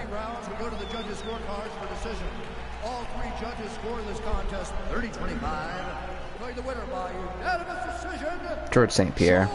Yeah. George St. Pierre ranked number 4 going on to the finals. But I can tell you he is not happy at the fact he could not put away Yoel Romero. And I would love to see this fight again on a card. Yeah, he did a great job of just George St. Pierre, folks. Again, it was still an impressive performance. But can you imagine if Yoel Romero actually like had a full tank? I do believe, I do feel that George St. Pierre wouldn't have won the fight if Wichita had a full tank. That decision, what's another decision? Alright, next up, folks, is ranked number 15, Uriah Hall, who's posted up one hell of an upset, as we have next up being, wow, as his opponent is ranked number 14, Edmund Shabazian. Both these guys have had extremely hard routes to get here. These two guys have had the most difficult task. Uriah Hall beats ranked number 2 by decision, then taps out ranked number 6 Chris Weidman. Edmund Shabazian beats ranked number 3 Krzysztof Jotko, and then beats ranked number 5 Derek Brunson. So both these guys have not had an easy night, and one of these guys are going to face George St. Pierre in the finals to compete for the middleweight belt. Who's it going to be? I mean, this is his game here. Control your opponent's posture, land those nice elbows around. Oh, and he hip tosses him to the mat. Now we'll see what nice hip toss, okay. Right into side control. He's going to try to control him. Oh, this is some nice shots, and he targets the cut ups up. Everyone's targeting that poor cut off this poor kid.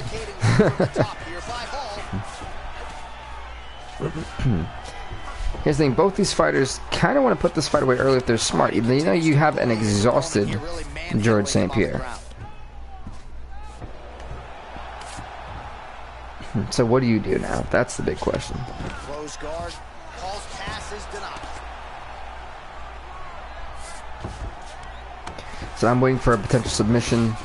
And Shabazian, I knew was looking for it. You could tell he was really primed, waiting, and ready. He's got it locked in. This could be it. Honestly, this could actually be it. He should be defending right now. And this might just be this could be it, folks. Shabazian's got it locked away, but wait, no, he's slipping back. He's slipping back. Now this is interesting. Now it's like, all right, Shabazian, can you hang in there? And how long can you hang in there? And Shabazian's able to slip out of it. All right, full guard here, DC. What does he need to do to improve position? Well, he's got to start to build his posture, get some damage off, move the half guard. This is now. Where you now after you realize, you know, both guys got out of the submissions. Does Shabazian still look for another guillotine? The moment he tries to move to the next position, that's where it goes. Does Shabazian try to make this go? Try to go for another guillotine? Try to get a reversal or a sweep. So he's sort of turtled up here, not great body. Ah, Duho Choi. That is my dude. Duho Choi is awesome. Isn't he in this tournament? I think he actually isn't in one of the tournaments. The featherweight one. Unbelievable position change. Wow, what a transition. Weights, welterweights, flyweights. Let's try to look to see. Oh no, he didn't make the cut. Oh, he didn't make the cut. Wow. No, I think he actually had a losing record. Did he go back to being 6-6? I think Duho Choi actually, the reason why he didn't make the cut is he didn't have a good record. I think that's why. 10 seconds now to go. Poor Duho Choi. Crazy accuracy and efficiency with these ground and pound strikes. Go to round number 2. I said both these fighters definitely do not want to go the distance.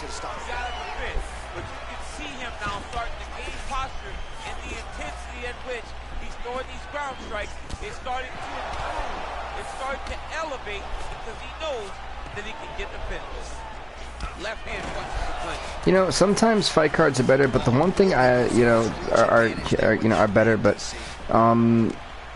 sometimes just the tournament just give you a wide range to see everyone's different type of fighting styles, and see just where everyone's at in the division, and you know, it's a little bit easier to kind of see who could be potential challengers and stuff, and what good matchups you can make. That's primarily why I do the tournament, so you can see, you know, if fighters have progressed, regressed, stayed the same, has people adapted to him yet, so on and so on.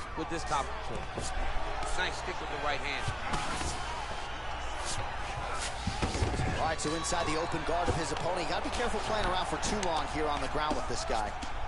So these guys are just clocking each other, wow. Yeah, it's funny, like I said, we had so many like decisive finishes in the round of 16, and then now we're seeing a lot more drawn out fights. Working out of the half guard here.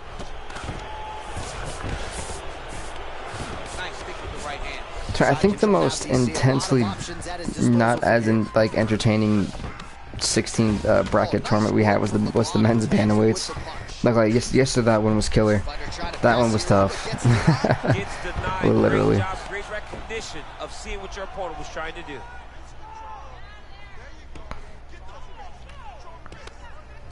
Yeah, the guy's saying, "Get them wrists. You got this." Fighter here, maybe looking to hip escape, DC. Well, there are few things more fun to watch in mixed martial arts than he's clacking that skull. transitions and scrambles on the ground. He's in a good position, but you know, both these. He's trying to get the arm. Does he gave up the arm. This is where it gets good. He gave up the arm. So what's the move now? He's got 1:30 to try to mess with this arm bar. But why is the bar so huge? My goodness, like that is a massive bar. Uriah Hall's fairy tale ending, I think, is coming to a close here, folks. Oh, he's got that right. Oh my goodness, it's over. Yeah, he taps. So Uriah Hall proved a lot in this tournament, but Edmund Shabazian went for that armbar, and he was not letting it go. Shabazian, ranked number 14, knocks out ranked number 15. So we have the fight, folks. Ranked number 4, George St. Pierre will take on ranked number 14, Edmund Shabazian, for the middleweight championship. Well, you look at that, folks. And here once more, here's Buffalo. Ladies and gentlemen, referee Ep3 is going to stop this contest at 4 minutes, 2 seconds of round number 2. Declaring the winner by tap out.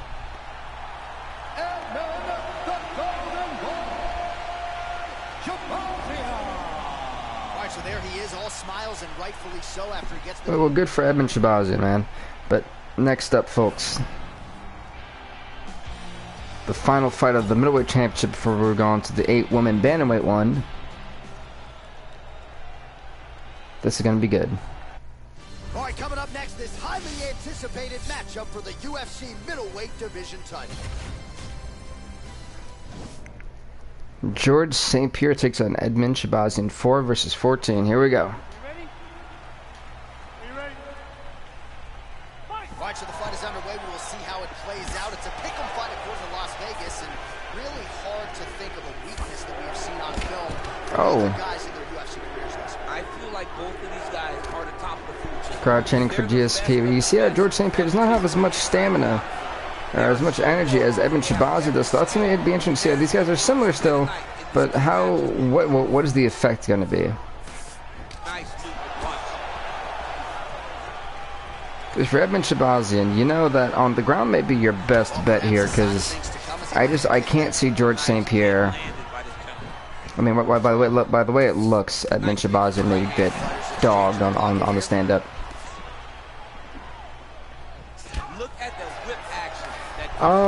I tried to start at 5 pay-per-views ahead of the UFC.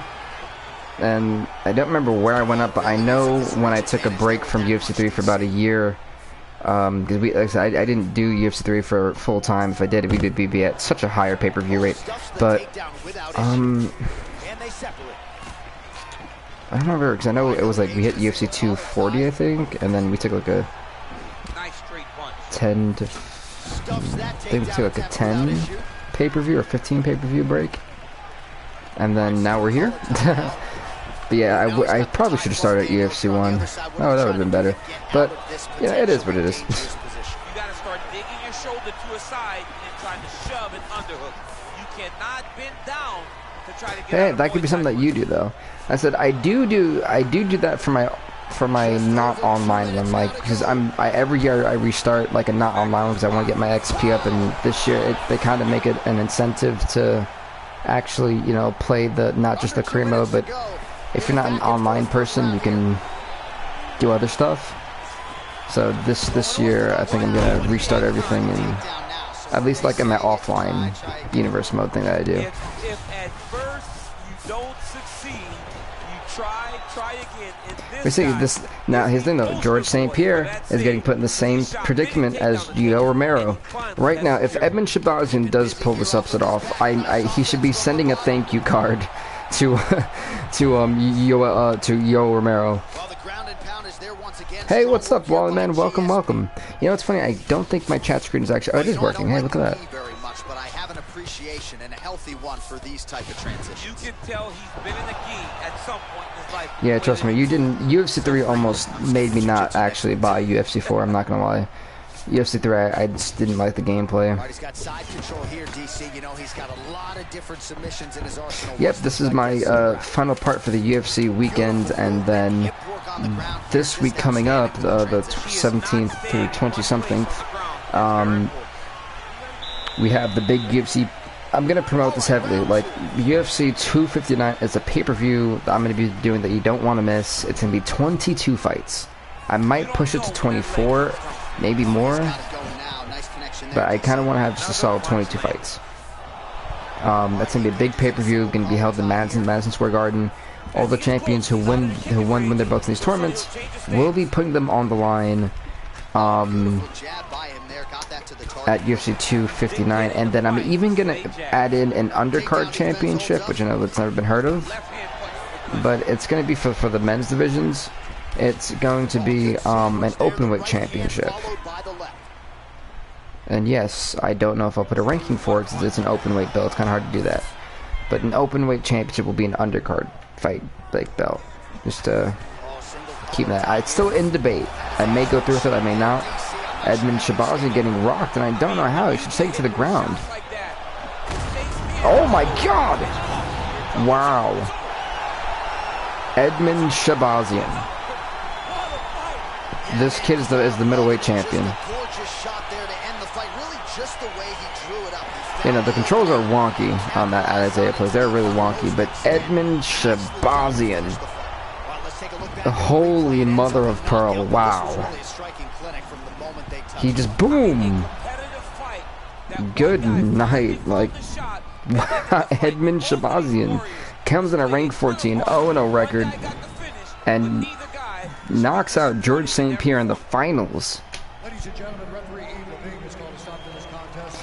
Yeah, Mutant Football is actually going to be... I have a save point video for that on Wednesday, but WWE Wrestling, I'm going to be honest, Wally, I'm not going to do it till the next 2K game comes out. Not the Battlegrounds, but the next 2K one. I can't play it anymore. It's lost, like, me having fun with it, if I'm being honest. This result tonight as we congratulate the new UFC middleweight champion. It's a good thing you're not allowed to bet on Edmund Shabazian, folks. Wait, look at that. Edmund Shabazian just put the middleweight division on us. Came in at rank 14. Had a very tough route, by the way. And becomes the man. Becomes the champ. Edmund Shabazian. 2 controls or 4? No, 4's controls are nuts. If that was a good fight, I mean, but I really do believe that if it wasn't for Yoel Romero really draining George St. Pierre, that he wouldn't be sitting there as champ. And I don't want to replay the tournament. Thank you very much. Let me fill up my bracket again. That's not the one I'm looking for. Ah, yes, the flyweights. Apologies if you hear any papers rumbling. UFC, honestly, literally, this 3-part series has been awesome. I'm loving it, honestly. This has been awesome. And the game is fun, which is, you know, it really is fun. Featherweight Championship, yep. Alright, bet. Featherweight Championship, MMA... Oh wait, whoops, wrong thing, my bad. It's a women's bantamweight time.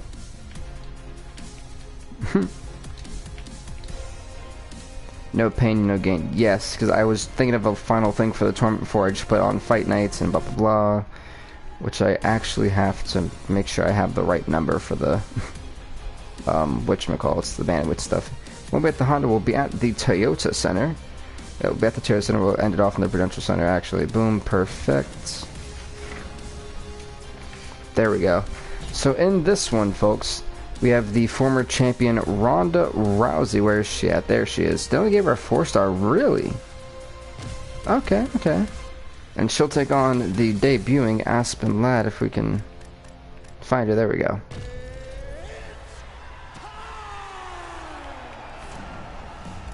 Then at number 2, we have Sarah McMahon taking on Raquel Pennington.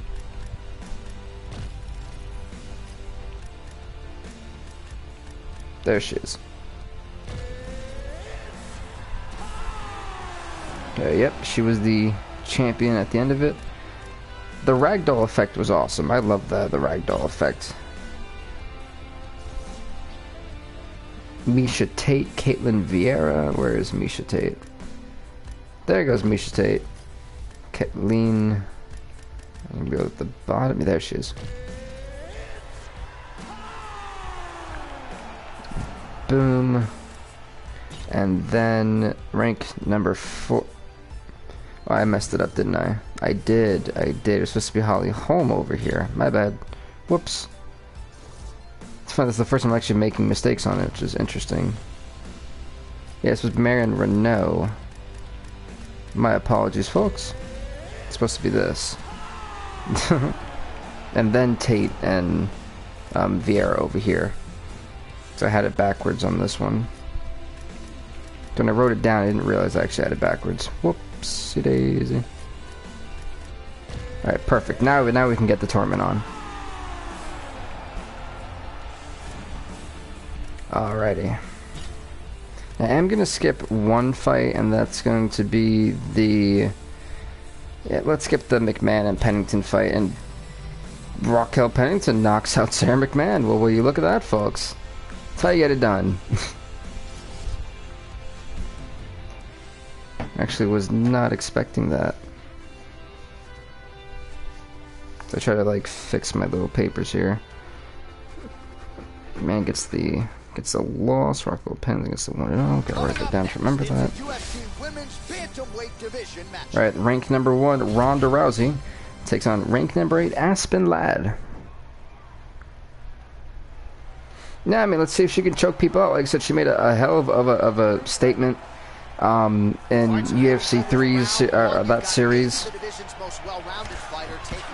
And you know,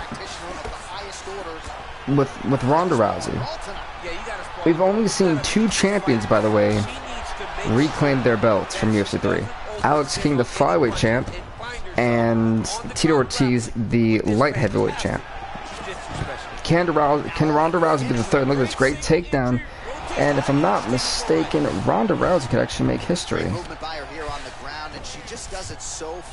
That is actually, I believe, true, because Ronda Rousey is a... No, she's not. She's a 2-time champ, Ronda. Ronda is a 2-time champ.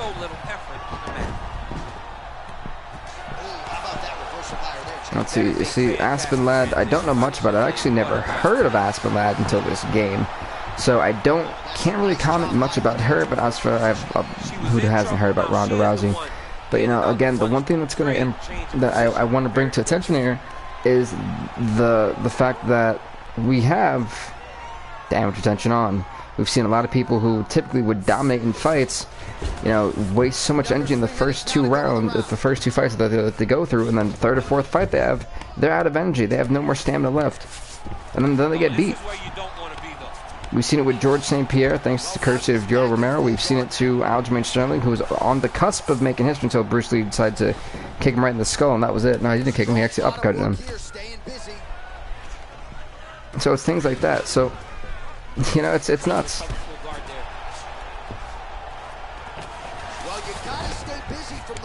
And these two are just brawling on the ground. So this is the first time that we actually have 3 women's championship divisions. I'm really excited for it too, because you know, it just shows how different these guys are. Shayna Baszler and Jessamine Duke should be in the... To be honest, I actually don't ever remember seeing Shayna Baszler or Jessamine Duke in the UFC. I really don't remember. And I don't know why. I feel like I should. Look at this. Oh, look at this slam. The slam by Aspen Ladd. Oh, wow. That was almost like a power bomb, folks.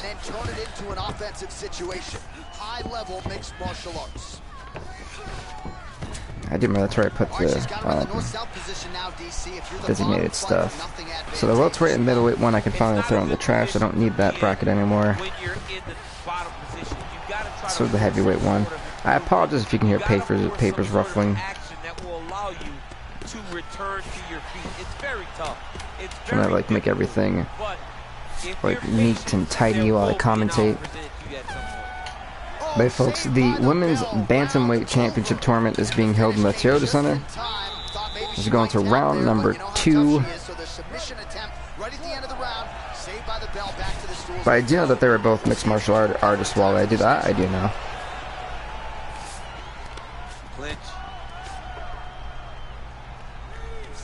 Alright, so will the elbows and knees soon follow? The first step is the tie clinch. She has it here. Yeah, you know, Rousey almost had that. And I think she would have got the armbar if Aspen Ladd didn't become Hulk all of a sudden and just slam her. I was not expecting Aspen Ladd to do that.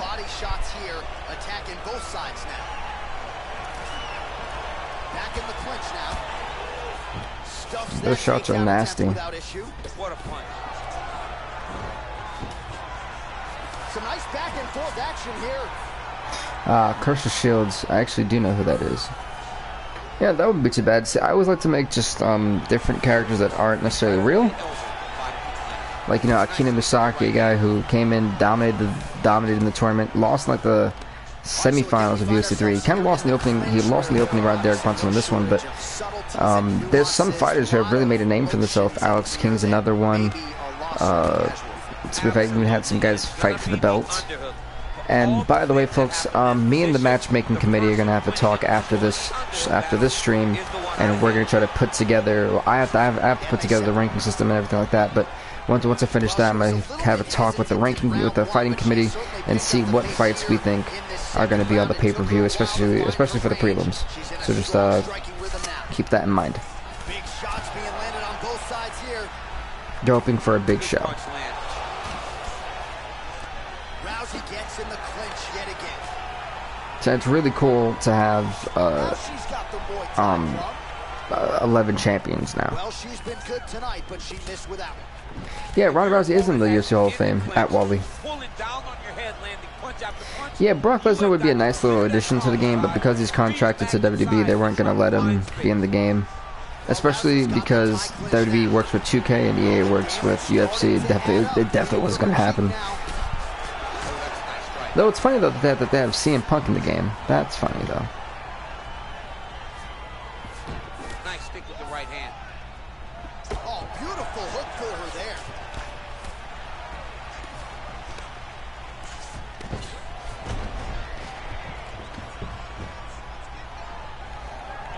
So this has been a very even fight, and I'm actually really surprised at how even these two are.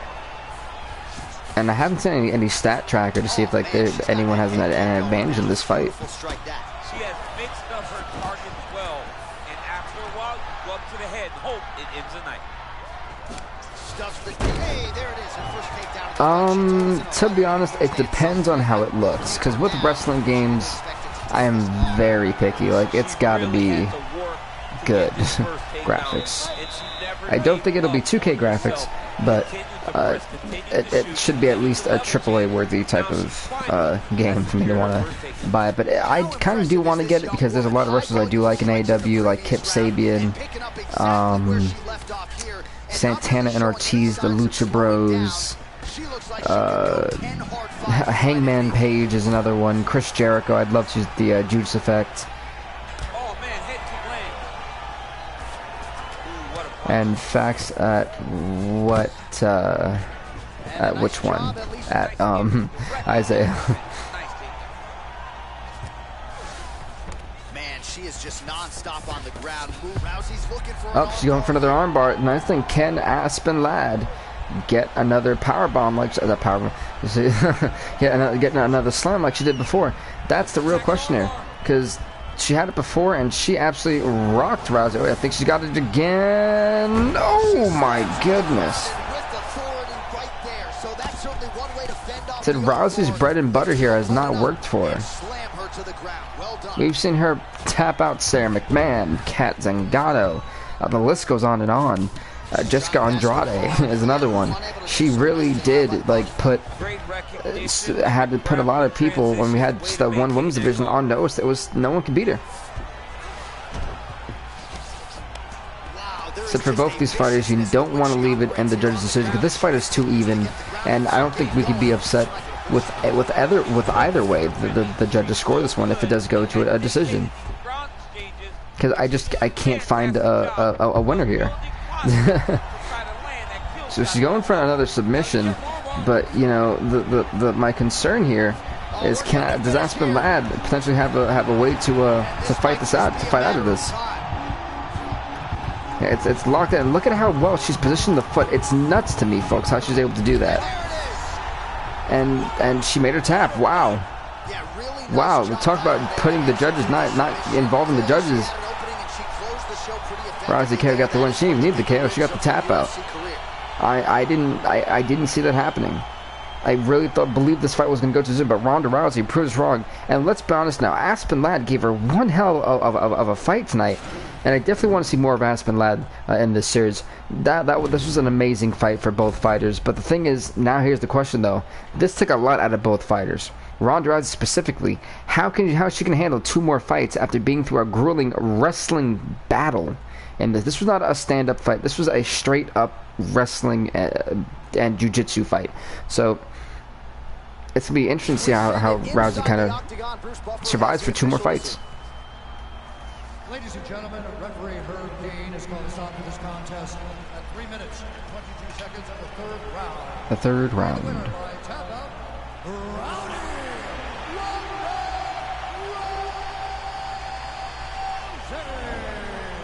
Rowdy Ronda Rousey, everybody. Ranked number 1 stays around. Raquel Pennington, I think, shocked everybody, honestly. Alright, so next up we're going to have Holm and Renault. It is up next. Holly Holm being ranked number 3. Marion Renault being ranked number 6. It is a women's bantamweight matchup between between Holly Holm and Marion Renault. Here we go. It's funny because two of like Ronda Rousey's like arch rivals are in this tournament. Ready to fight? Fight! All right, so here we go with round one. Going to be very interesting to see how this plays out stylistically because Holm for the win. That'll be. I think she's another one. I think, but like don't sleep on Marion Renault. She when on form, she is as good as any other fighter in I think UFC women's history. So it's gonna be an interesting. Oh my God, that uppercut! She with a two-piece right there. And both being uppercuts too. That was the nasty part about it. I felt that knee. That one hurt me. So now Holly Holm, a former one-time champion. Oh, those are some nasty knees. Good takedown. Great counter. You're seeing how they go for the single leg and then somehow these fighters are now adjusting and adapting to use these hip tosses and using their own opponent's momentum to give them the advantage. It's extremely ingenious.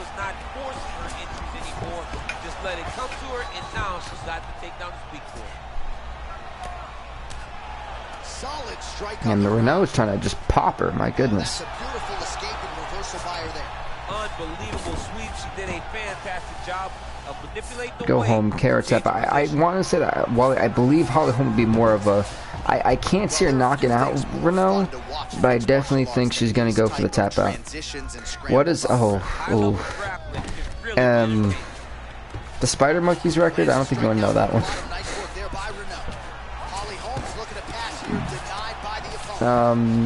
Yeah, that's Anderson Silva's record is 0-5. Yeah, it's not been a. I mean, but it's not as bad as Amanda Nunes's 0-9. Let's not forget that one. Ain't that something? How good is her movement here on the ground, right? Shades of gray. Why is the dog barking at 10:17? Yeah, she's so good at transitions and movement. Her ability is unmatched. Gatorade, folks.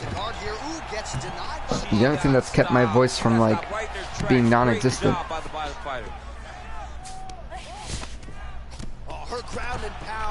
Yeah, that is Silver's record though at Isaiah 0-5. So, you know, from this position, Renault is very dominant, and we've seen a lot of fighters so far in the tournaments. In every division, utilize that side control and then go to like a ground and pound position, like to a full top mount position, and then just pop them. And it's worked.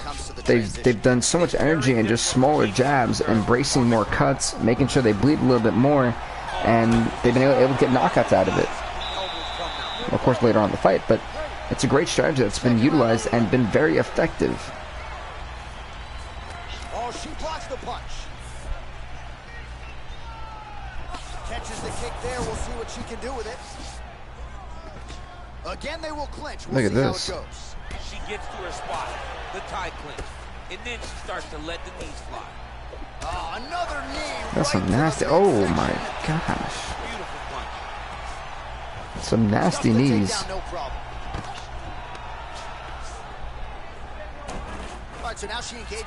Can go for a takedown, and she gets her. Okay, she gets her. Wow, Renault is out and has doubled the strikes of Holm.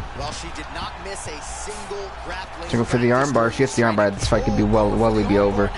Yeah, this could be over, folks. Renault, Holm, and that armbar have had some key victories.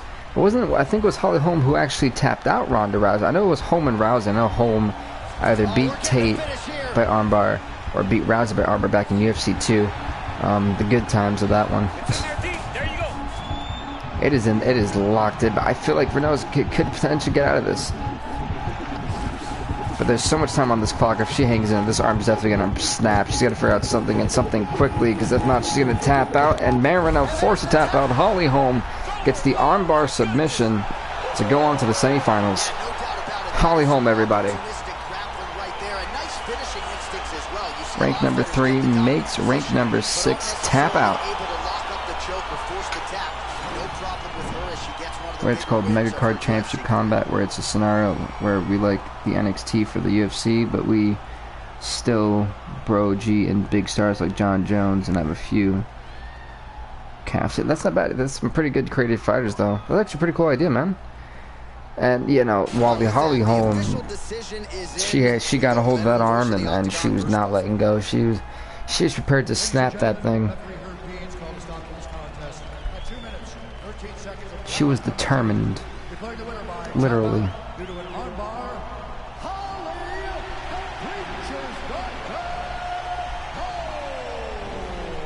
Okay, Holm gets a big submission victory here in the second round by armbar.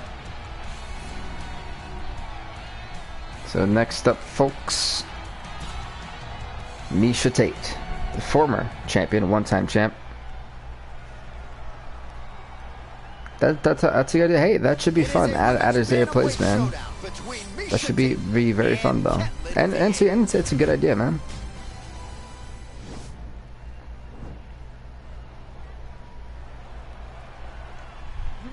You ready? You ready? I thought I skipped that. Darn it. Alright, fight.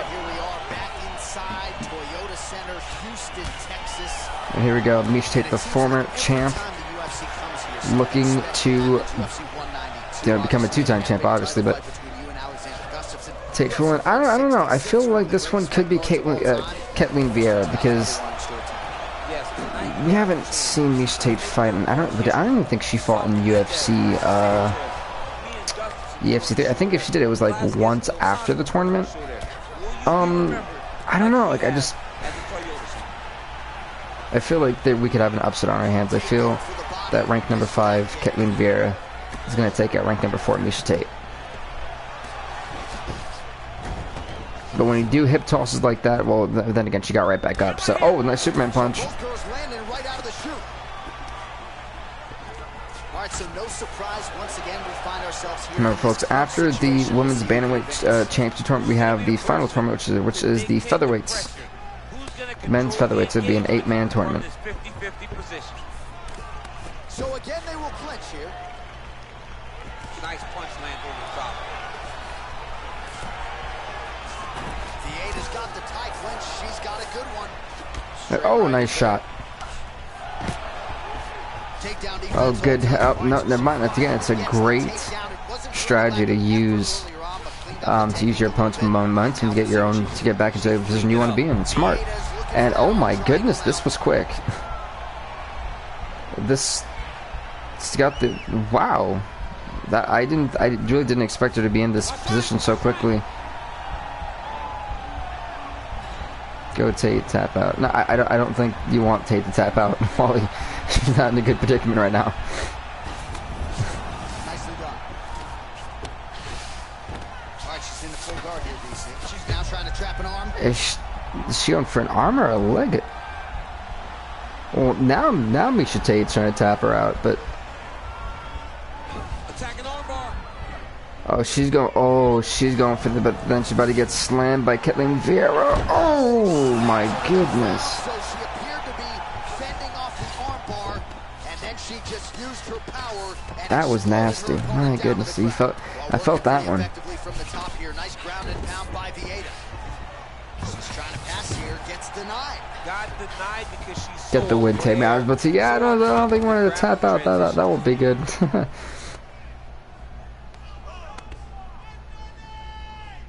Great movement by her here on the ground. Okay. She just does it so fluidly and so easily. It's really a sight to behold.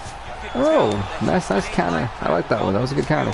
Like I said, folks, typically once we end this stream, UFC 4 will be once a week, occasionally twice a week whenever we do a pay-per-view and championship change. That's when we add on UFC Underground. And because I'm going back to college in less than a week, I'm gonna be I'm gonna be pre-recording a lot more than streaming. So, but I'm gonna still try to find an even balance between everything. Let's see, am I missing anything else? I don't think I'm missing anything else for that announcement, but do understand that I still want to make sure we don't overplay UFC 4 too. So yeah, there's that. And the big UFC 259 pay-per-view. Friday, the 21st.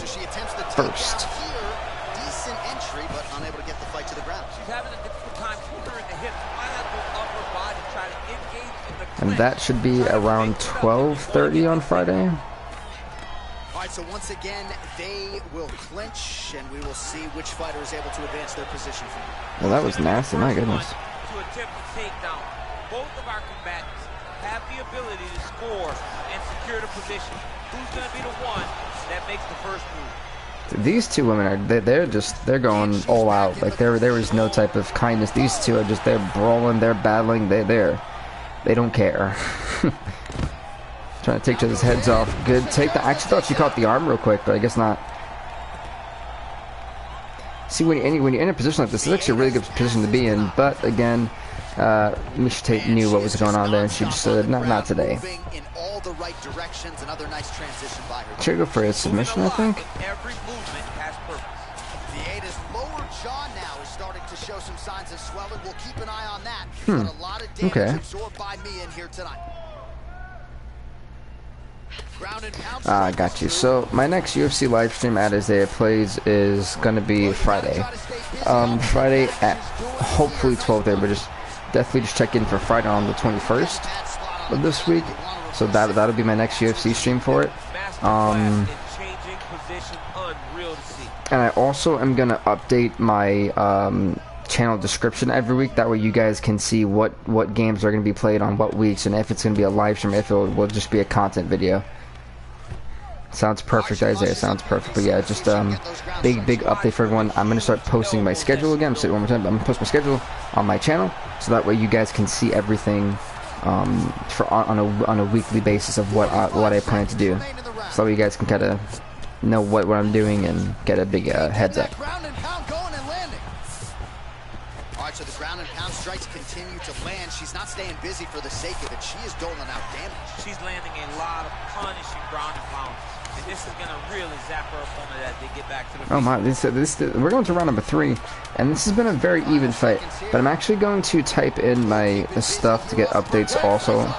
My Facebook page, it's or my account, it's Big Bill Vink. If you want to add me there, you can. That's where I keep all my updates on.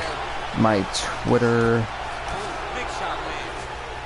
Hey, thank you. Well, it's been a while since I've gone back. It's really weird. It's gonna be really weird, man. On multiple levels. Oh wait, no, whoops. I'm not good with technology. And Twitter is gonna be real BVTV, and then if you have Instagram, it's the same thing. But let me just, so that way you guys can see everything.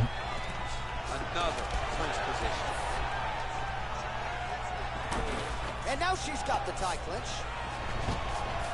Oh, she works the body as well as anybody in this division. Another strike there, and these shots are really going to take their toll as this fight moves on. Effective strike there by Vieda. Mixes it up nicely in terms of staying heavy and also staying active. I was actually trying to now like respond to someone on my thing who just gave me a comment. That's interesting. No problem. See, there it is. She switched. There we go. Look at this. I'm a great YouTuber. I'm gonna say I'm a great YouTuber, and deep down it's like,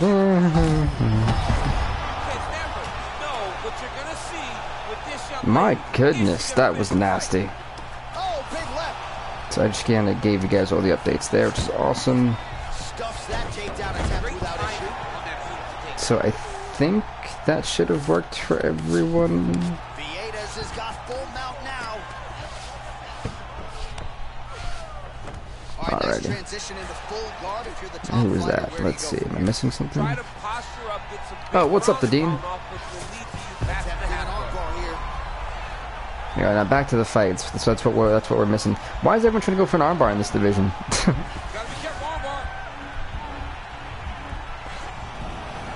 Yeah, if it's my Instagram, it's the Steve Carell. Yeah, it's Steve Carell. Yeah, that's the one. Facebook, I don't know why there's a second person who is like a kid, but it's my logo. It's my actual logo for Facebook, and then Twitter's the same thing, my actual logo. I still have to figure out how to I'm still trying to figure out how to get one of my logo onto my Instagram via phone. It's so great. And look at this. Look at this. You know, it's funny. These two are so evenly matched that they counteract each other so well, which is insane to me. But we're going to the final 10 seconds of this fight. I don't think we're going to see a choke if Miesha can hang on, which is very hard to do. But ultimately, we're going to go to a decision, folks. All right, so a nice showcase for both fighters and for this division. Close, competitive fight. This was extremely close, and what a way to close out the quarterfinals. After 3 rounds, we go to the judges' scorecards for decision. For the winner by split decision, Ketlen Vieira gets the split decision victory over ranked number 4 Miesha Tate. Yeah, she won the fight. Wow. It was just very, very close and closer than she thought it would be when she That was extremely close, and honestly, Miesha Tate has nothing to be ashamed of. Like, you know, she took Ketlen Vieira to the limit. They were so evenly matched. Alright, next up, folks, it is going to be Raquel Pennington taking on Holly Holm. The winner gets to go on to the finals. It is a women's bantamweight matchup between Raquel Pennington and Holly Holm. Here we go.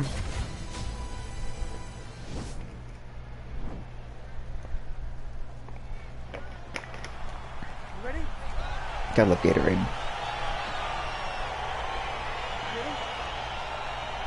Alright. Here we go. Is my mic on? Me hoping that my mic is on, not off.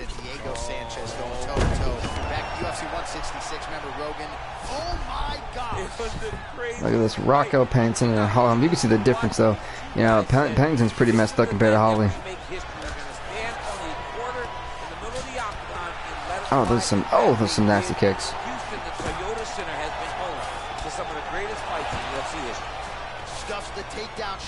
Can't Pennington stop takedown, goes for takedown of her own. This thing, you know, with damage retention on, this is going to be intensely difficult for both. Well, for Holly Holm, she just rested the brand new fight. It looks like she came into this.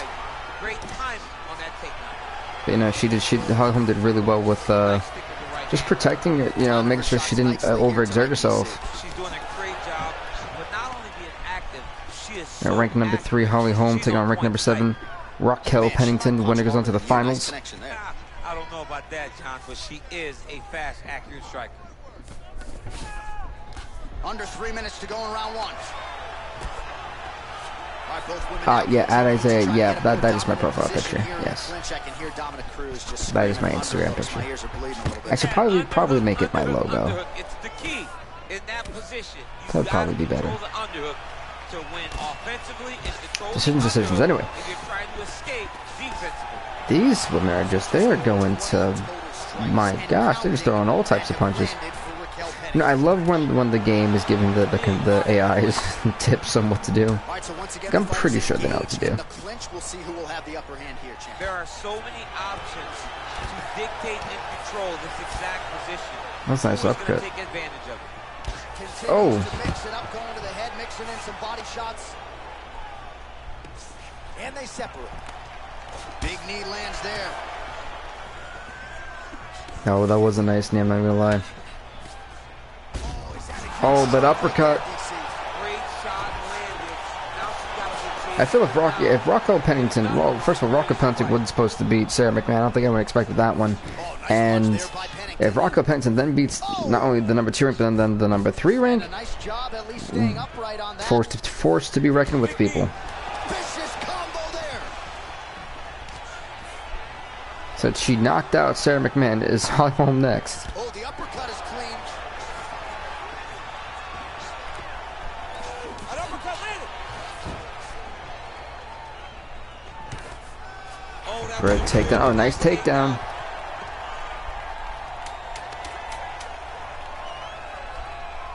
Going to the final 3, 2, 1. We're going to round number 2. tremendous amount of success from this position because she's so knowledgeable. So I wonder how many fights have we showcased within these 3 days. I have to say at least 70. And then within a full week, we're going to go through at least 100. My goodness. That's nuts. Honestly, that's crazy.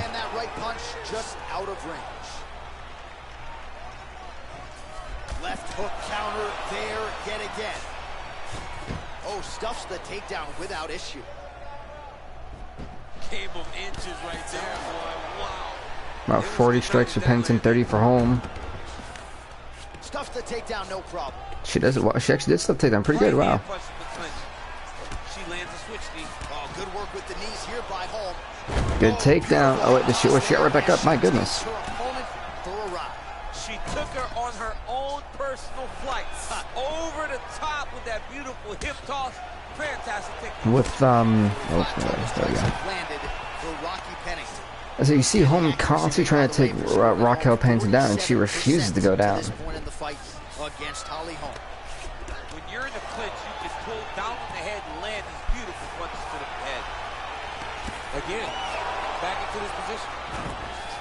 Pennington gets caught with that punch. Now she's got the Muay Thai plum. Oh, man, that hurt to watch. Beautiful land by her with that hook. She wraps it around the guard and always finds her target. Right, so the that was a nice shot. Wow. Oh, good takedown. These situations. It's exhausting. This is a position where you are constantly draining at the gas tank of your opponent.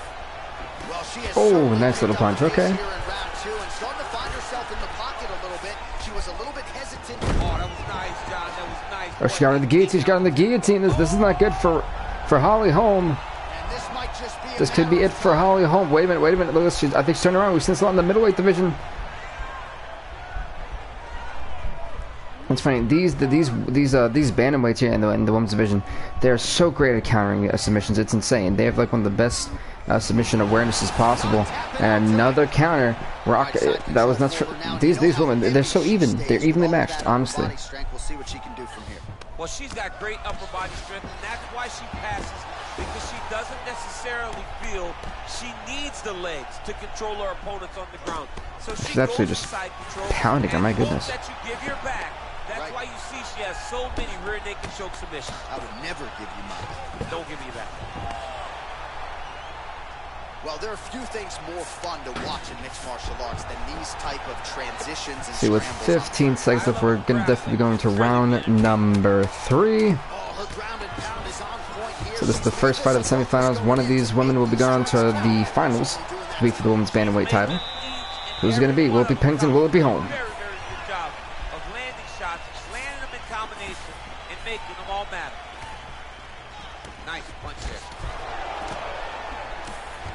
Takedown defense holds up. All right, so again, the fighters clinch here. Oh, big knee. Oh, nice knee to the face. She has to react. She has to go chase the finish. Raquel's hurt. I mean, listen, Raquel's been in 2 wars right now. One with McMahon and one with Holm. Holm had a little bit of an easier fight with Marin Renault. It was more of a grappling battle. And look at the Dean going for Holly Holm. Oh, big punch land.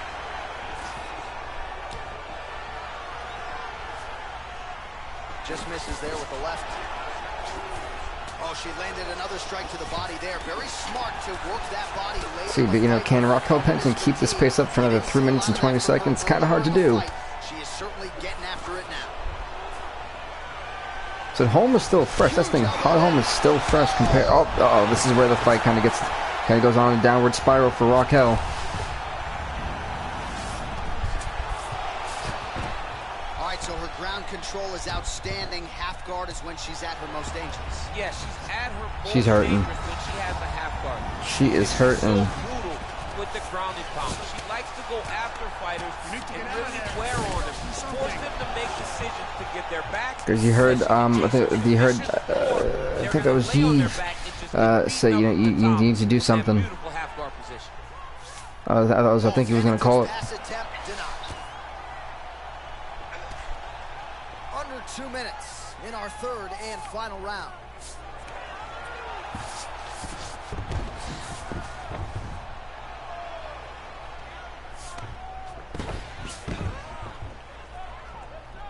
Oh my.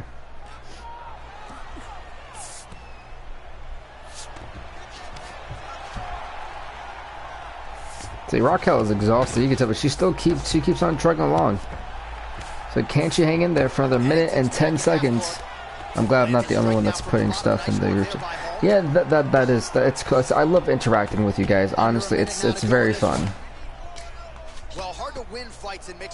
Like you guys make it like an awesome experience, and that's what I do. So is like, you know, try to like, it's great to interact and just have fun. You know, that's like the best part about it. It's to conversate, you know, it's great. It's 20 seconds left. Can Raquel Pennington hang on for a potential decision victory? I'm not sure. It's potential. Potentially, there you go. As we're going to go on to the decision, folks, who do you think won this fight? Personally, I think they might give it to Raquel, but after a dominating performance in the third round, I could see where it would switch of like a 29-28 or 30-29 Holly Holm. Ranked number 3, Holly Holm. Ranked number 7, Raquel Pennington, who's going to go on to the finals to compete for the women's bantamweight title.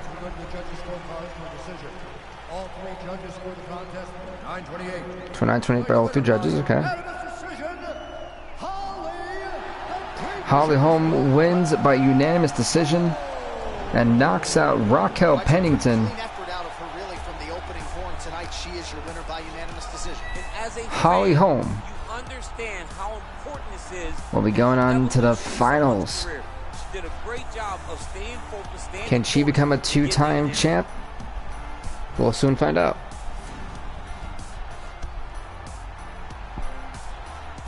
I got Rousey versus Vieira. It is up next.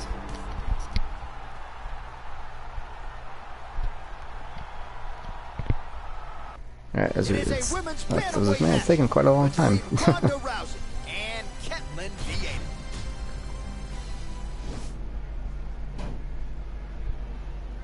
This is the final fight of the semifinals before going to the finals. Winner faces Holly Holm.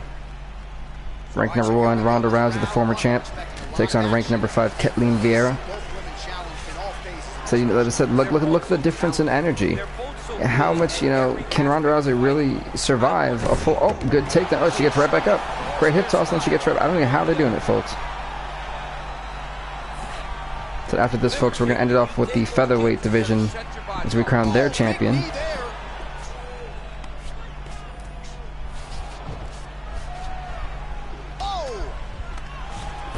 Stuffs that takedown attempt without issue.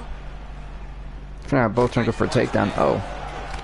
Both fighters here continuing to try to get a more dominant position in the clinch, getting fatigued in the process, I would think. It's very taxing to be chest to chest, a position we call 50-50 because nobody has the advantage. Who's going to be the one to find that one little area that they can expose to give them the slightest advantage? Yeah, good shots. Big punch from the clinch. And they separate. Oh, beautiful connection by her on that punch. She's so fast. I feel like this fight is going to be Vieira dominating. I feel like Rousey's going to be Rousey's going to be a little bit too tired. It just kind of feels like that, you know? Absolutely, and it's going to be the underhook. For all the things that happen in this position, the person winning and controlling the underhook battle is the one out ahead. Oh, nice head kick. All right, so no surprise. Once again, we find ourselves here in this clinch situation. We'll see who can advance. Who's going to be the person? See, I was trying for that takedown. It wasn't going to happen. Who's going to control the engagement from this 50-50 position? So just over 20 total strikes. Rousey trying to be aggressive. Honestly, for her, she's got to be a little bit impatient. She's got to try to, like, you know, preserve some energy. Getting a finish is not going to really be a thing. At least a knockout-wise, in my opinion. She may want to wait to try to do it, like, to the second round. Now she's got the tie clinch. Good opportunity to do significant damage here. Like, let Vieira be aggressive and then you capitalize, you know? Nice hip toss. This one actually goes through.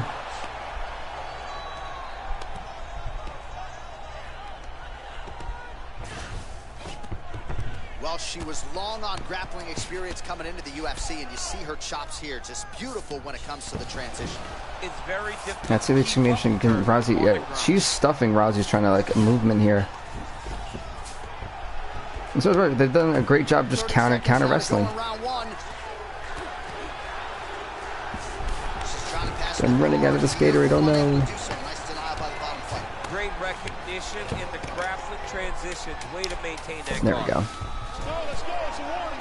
Well, pretty good work off of the bottom here. And they called a warning, I don't know why, but Round 2 is now underway. Interesting approach. in round number 2, Dan Mariota was about to call. It said there was a warning, but I'm not sure. Oh my God, that was a nasty head kick. Oh. Where she is. She's in the octagon. She can't possibly know where she is right now. You know, that's the thing. Ronda Rousey, I said, is so hard to knock out. She's the guy. She's like a Yoel Romero. Very hard to knock out. We've seen that before. It's very difficult. She's the type of fighter when she goes to the drive-through window. She's just getting a sandwich. She's not getting a combo meal. That's embarrassing. That's embarrassing. You go and order a sandwich. Oh, nice knee to the face. My goodness. Good takedown. So that's single leg. Pass is denied. Strong bottom work. Let's kick it for a triangle here. Well, you gotta stay busy from the bottom position. Can't falter here. She's doing a nice job. Good going to the half guard. Trying to pass Okay. the guard here. Ooh, gets denied by the She bottom. got stopped. She got stopped right in her tracks. Great job by the bottom fighter.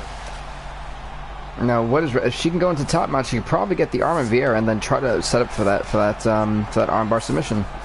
Just over 3 minutes now to go.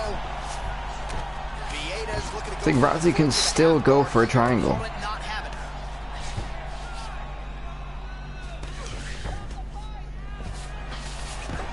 Lands a strike now from the bottom. Nice work there by Ronda Rousey.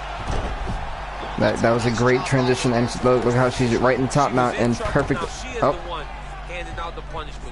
if she gets that arm, if she got the arm, this is where it's going to be interesting, because now can Ketlin Vieira survive an armbar? And right, it is locked in. It is locked in, and this could be it for Ketlin Vieira's night. If she loses the grip here, this could be game over. And she lost grip. Will Ketlin Vieira be tapped? Caging out for 1:45. Ketlin Vieira. No, she taps out. Ronda Rousey will face one of her longtime rivals, Holly Holm, and compete for the UFC Women's Bantamweight title. Ranked number 1, knocks out ranked number 5. So we're saying rank 1 and 3 go at it. Ronda Rousey could be the third person in this stream who is a former champion to then reclaim their belt in the tournament. Can she be the third person and be all up there with Tito Ortiz and Alex King? We're about to find out. The stakes just keep getting higher and higher in these tournaments, folks. And she just broke Ketlin Vieira's undefeated record.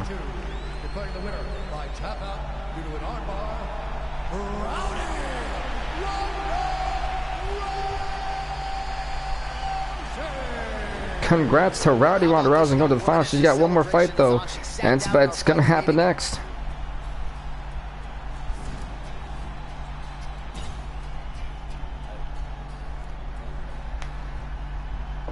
But here's my thing though. Can Ronda Rousey make history by becoming the first female champion to win the belt 3 times?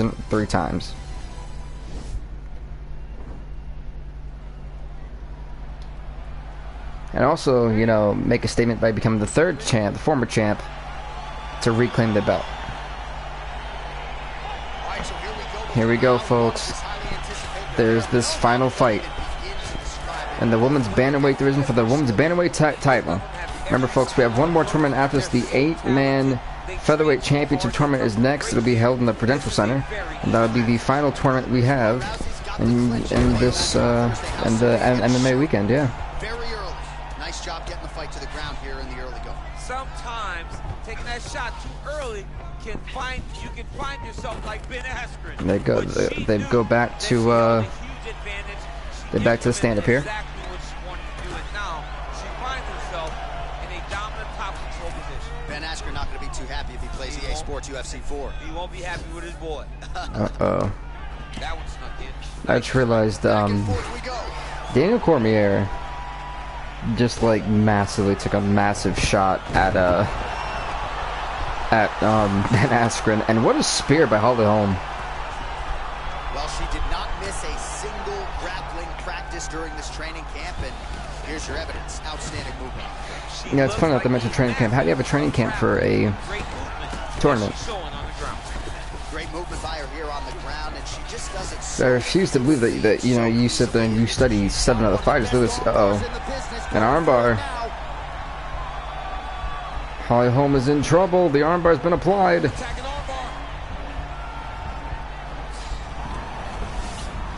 And Holly Holm with the slam to Ronda Rousey. That's it. That saved Holly Holm. Said Holly Holm does not want to be the person that Ronda Rousey makes history off of.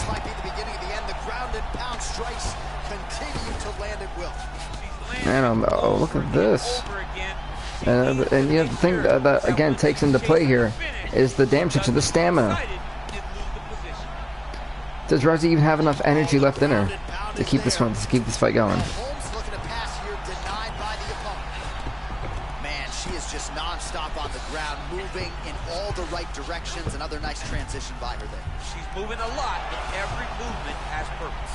Hey, well done here by Ronda Rousey. Unbelievable sweep. She did a fantastic job of manipulating the weight to change the position. Hey, she could still go for a triangle and maybe even a potential guillotine.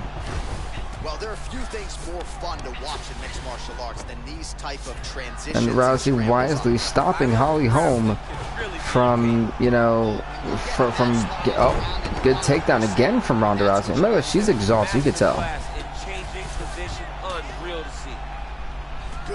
It is unreal to see, it's shocking. Position for her here. As the Dean's saying, go Ronda. This is truly a case of pick your poison. Yeah, you gotta pick your poison. And if you're on the bottom, you gotta be trying to find. Already, fight. You cannot allow your opponent. You cannot allow her to sit on your leg and just throw big damage. See, Ronda's feeling. Oh, nice. Oh, wow, that was a nice shot. That was clean too. Holmes' head just kind of bounced back. If your opponent has you in the clinch, pulling down on your head, landing punch after punch, you have got to clear that collar tie, reach back inside, and try to find space. There's a takedown attempt by her there. Not a great entry. What does the Olympian have to say? She has to mix it up. Oh, she's down. She's down. Holm getting back. I mean, Rousey getting back up. And this crowd here in the Honda, in the Toad Center, loving it. This is the finals, folks. Yeah, it's funny. We just talked about, come on, Ronda.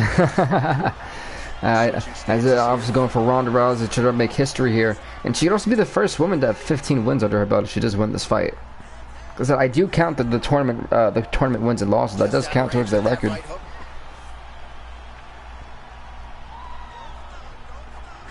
There is so much history that Ronda Rousey can make here.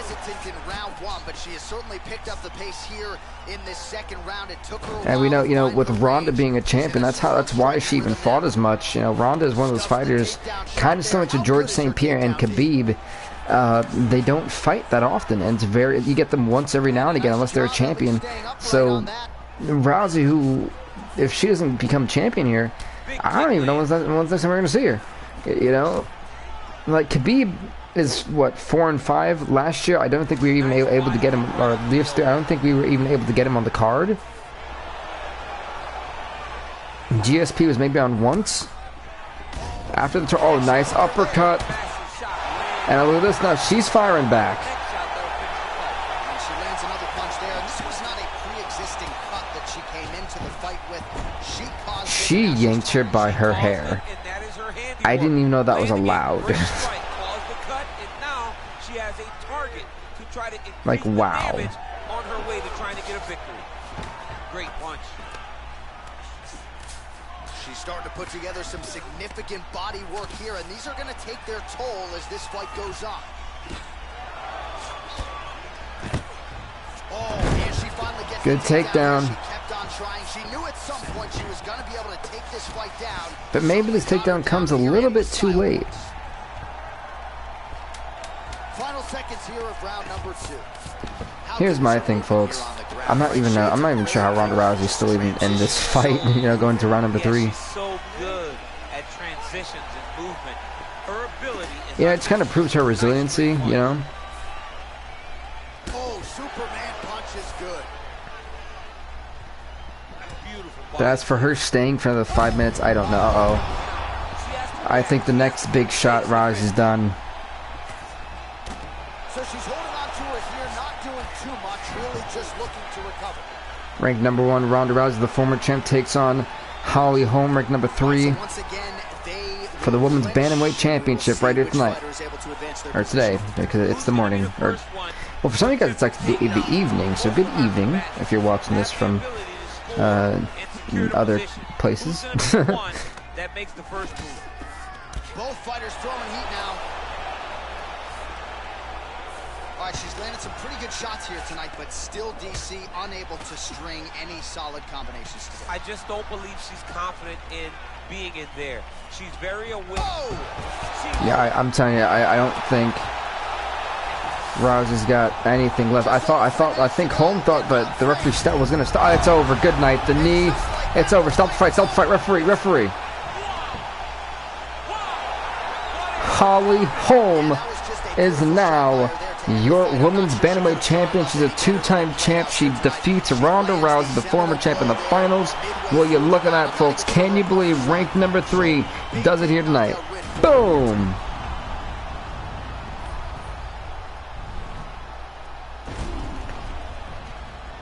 Will you look at that, folks? 2-time champion, Holly Holm.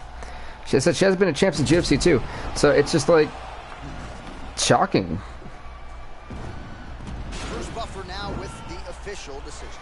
And congrats, Holm. Yeah, it was she just, you know, it's good stamina management, all that other good stuff, and that's one thing with these fighters. They just brawl as if there's, you know, no tomorrow.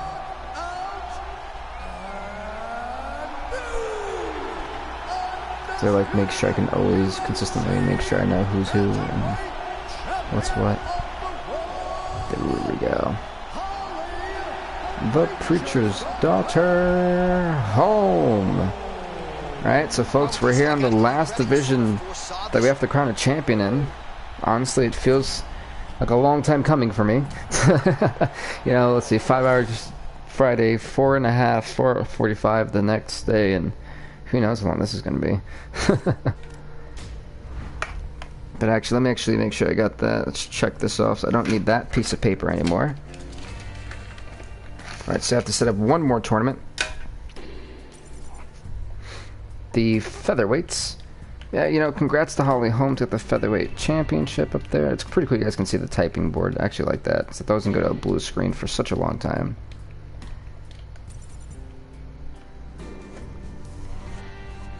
Featherweights, yes. No, we're at the Prudential Center. If I'm not, yep, because we did the Toyota and Honda, so Prudential Center.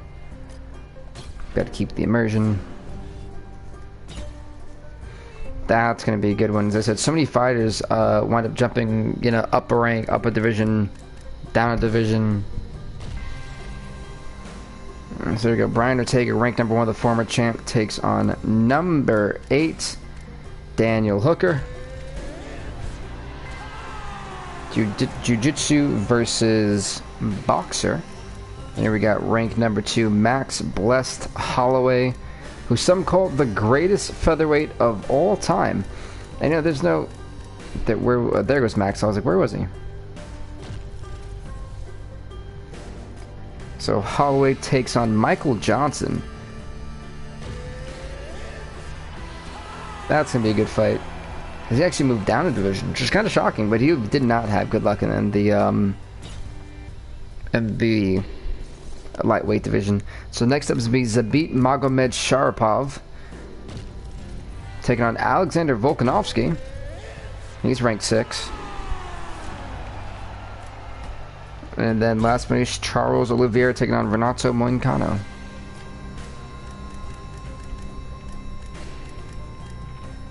There goes Charles Oliveira. Then Moicano's over here, which is awesome.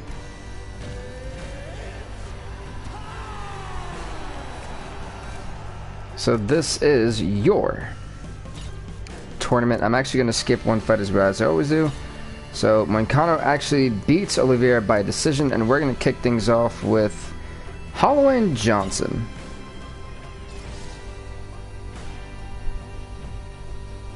See, Max blessed Holloway for us. He's actually a one-time champion. Wow, he's 11-4 with a record too. That's nuts. That is really nuts. I actually cannot believe that. Featherweight matchup between Max Holloway and Michael the Menace. Guys, we're in the final tournament of this weekend, and probably for a couple of long times. I don't think we'll be doing other tournaments. We don't really need one. So I think we've seen so many fights. Literally, I can't really name how many we've seen, but hey, what's up, Brandon? Welcome, man. It's a long time no see. For both of these guys' careers, who is going to be able to implement their game plan? You're going for Holloway, and how come you don't make your champions from UFC 3 or UFC 4? I don't do that because there's always a new roster. Certain people get updated and get higher overalls or stars. Some people get less stars. And again, it's just to kind of see, you know, are you still on top of the mountain? You know, do you truly deserve to be the champ? At the time, some guys, you know, moved up weight divisions, like the lightweight champion Gilbert Burns moved up a weight class, so I can't have two welterweight champions, you know. It's like things like that. It's just to make it, it's just to see what the landscape is like, and it gives everybody almost an opportunity that's worked really hard, that at least, you know, has a winning record, or at least a 500 record. It gives them an opportunity to showcase some skills, put themselves on the map, collect some wins, and even if they don't win, when the new season comes, it's a new beginning, and you could potentially have a ranking by your name that you weren't going to get in UFC 3 because you weren't performing that well, or you performed well enough to be in the tournament, but now you've adapted, you've developed, so to speak. Plus, like I said, changing a roster every year, I always have new creative fighters come in and do their thing, so it's all a matter of just adapting, changing, you know. 20 total strikes have landed for Max Holloway. But Charles Oliveira was ranked number 4, and he was beaten by ranked number 5, Renato Moicano. It's hard to recall a time in the past that his boxing looked this sharp. He's never looked this good. Oh, beautiful counter with the punch there, and certainly making good use. But Max Holloway kind of thugging and bugging on Michael Johnson, but don't take anything away. This guy, when he's actually really focused, can be a danger. Like, this guy has immense knockout power.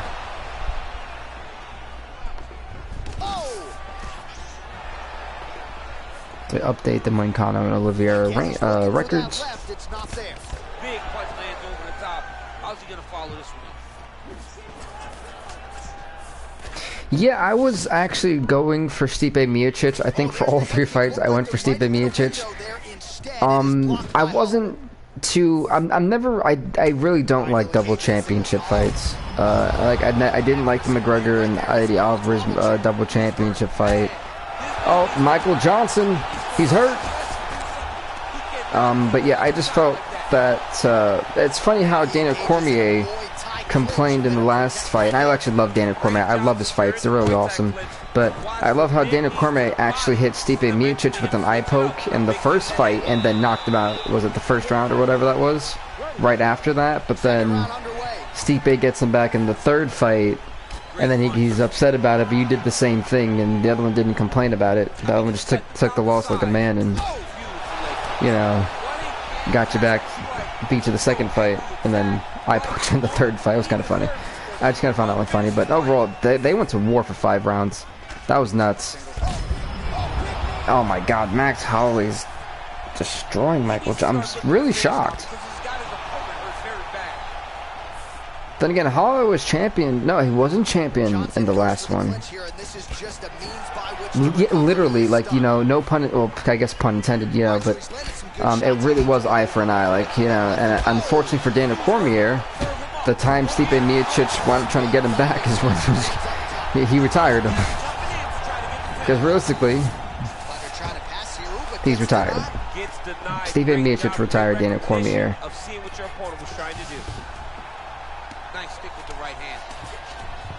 Yeah, Max Holloway's absolutely dominated this fight. Like, jeez.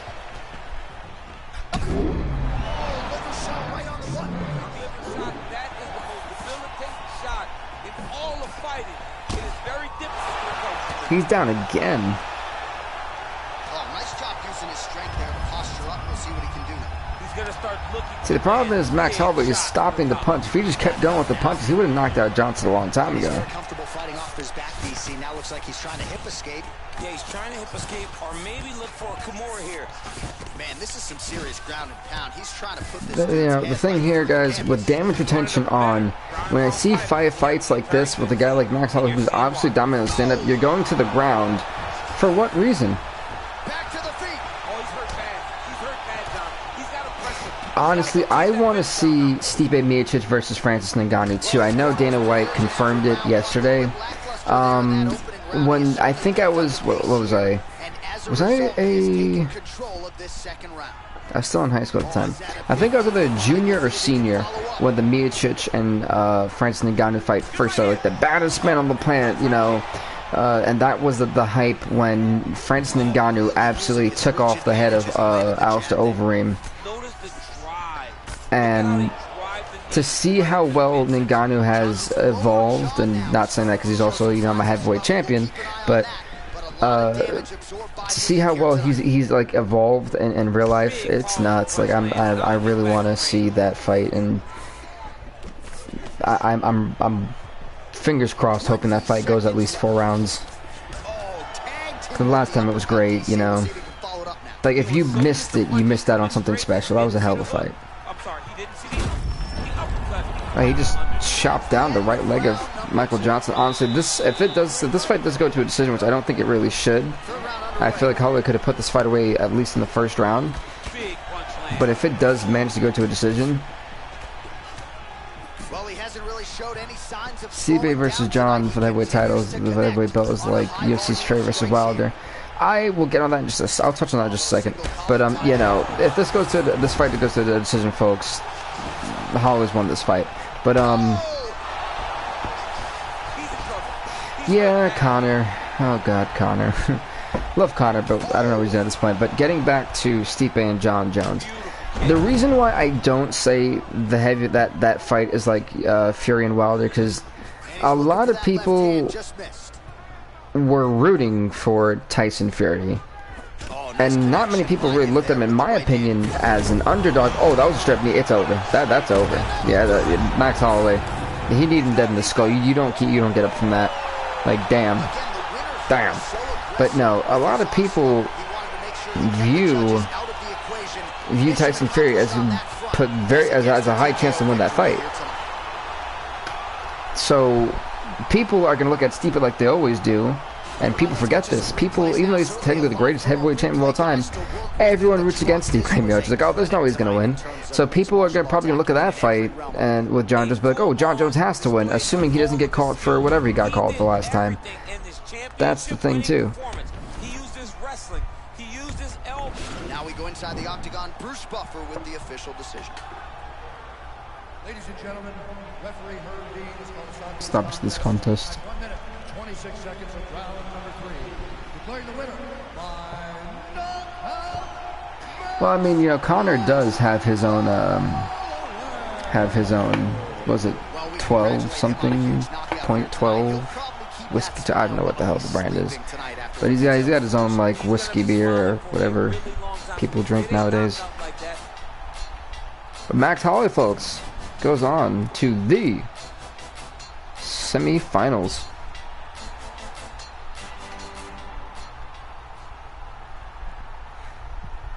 Right, next up here we have the ranked number 1, the former champ, Brian Ortega, as he takes on number 8, Daniel Hooker. Jiu-Jitsu versus boxing. This is going to be a strange fight. Herb Dean working trip. How many? I feel like Herb Dean and Yves Levine have like been the referees for at least half these fights, and that's me combining the ones from Friday, Saturday, and today. Like we've seen Dan Merglad a little bit. We have barely seen Mario Yamasaki. I feel like he's on every 10 fights.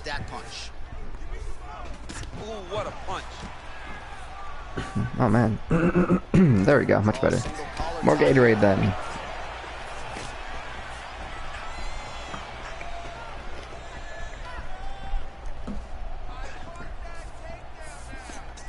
One by stand up and 2 on ground. To the well with that right hand, it's no good. That's funny. Single collar tie now. Going back to Oh my, kicks here, but unable to find the target there. So I think this was a good match for, believe it or not, even though this is kind of what a lot of people would say is a very unorthodox fight setup. The hardest part here is with the rankings of this. We go by the actual record, well, at least if the former champion, you know, doesn't move up a weight class. Like the welterweight one was extremely difficult because when we realized Gilbert Burns was moving up to welterweight, he was lightweight champion and he couldn't go against, you know, the current welterweight champion and make it go earned, you know, to be that. He held it for a whole year. He ended off UFC 3, the welterweight champion. So he was getting number 1, so we had to give Gilbert Burns number 2. And so the lightweight one was really confusing because we had to go by records and that was a nightmare. But overall, I had actually made all the fights. I didn't really have to go through the matchmaking committee for that one. I didn't discuss anything with them. Just again, I do all the rankings anyway. And, you know, then we discuss the fights. If you guys don't believe me, like, I actually have, like, 2 friends, and we discuss the fights. We're all, like, MMA fans. So, yeah, when the pay-per-view comes, UFC 259, 22 fights. That's gonna be at least a 3-hour discussion. And Brian Ortega is throwing bombs. I mean, bombs, people, on Daniel Hooker. To be fair, these guys are just bloodied up. This is insane. This is what I was hoping for. Nice straight punch.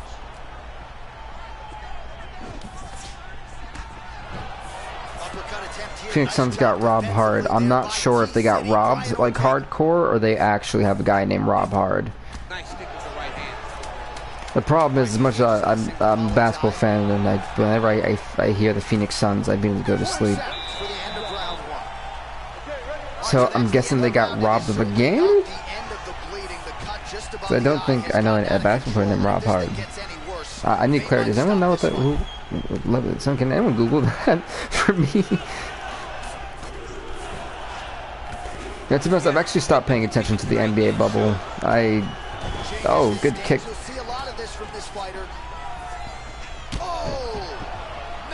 It's funny because I have ESPN Plus, and that's how I watch all the UFC stuff. And I used to always put soccer on. No matter what I was doing, I was watching a soccer game, I was playing or reading something. Now I'm like, is it the La Liga? Is it the Bundesliga? Are we in the Champions League, the Euro League, Premier League? Any trophies going on? If it isn't that, I'm like, whatever. Oh, of the playoffs. Oh, they got knocked out of the playoffs. Oh, that sucks. You seen how he got kicked in like the liver, but he held the leg. I think he landed hard on the leg, Daniel Hooker. Hooker gets the tie clinch here. There you go. You see, he switched again. Now watch his back out to southpaw. Look, they're all training you, so it's kind of funny. Well, he was a little bit lackluster in round 1. You can't say the same here in this second round. He has really picked up. All right, but folks, so far we're in the quarterfinals. The featherweight championship tournament, the final championship in the bubble, undefeated. Oh, that sucks. I thought they were only going by bubble records. Or were they going by like teams who had like a higher than rate chance to be in the playoffs? I don't know how they did it. Folks, we're in the Prudential Center for the featherweights championship tournament, and we're gonna be. It's funny because we started this tournament in Madison Square Garden with the heavyweight division, which didn't disappoint. And we're going to be going back to the Madison Square Garden in, live on Friday, UFC 259 pay-per-view. I'm really excited for that. 22 fights will be on that card. And for those of you who are wondering on my Instagram that I haven't posted my quote of the day, as soon as I finish this live stream, that's the first thing I'm doing. That is your soda. I mean, come on, man. Let this guy have the whole thing. T-City gets caught with that punch. Just wanted to give you guys that update. Head off the center line. Both fighters here continuing to try to get a more dominant position. That way you guys don't think I forgot my quote today. It's very taxing to be chest to chest, a position we call 50-50 because nobody has the advantage. That was a nice kick to the body. Oh. To find that one little area that they can expose to give them the slightest advantage. That was a nice little spinning roundhouse kick to the back of the skull. Third round underway. And here go the third and final round of this fight.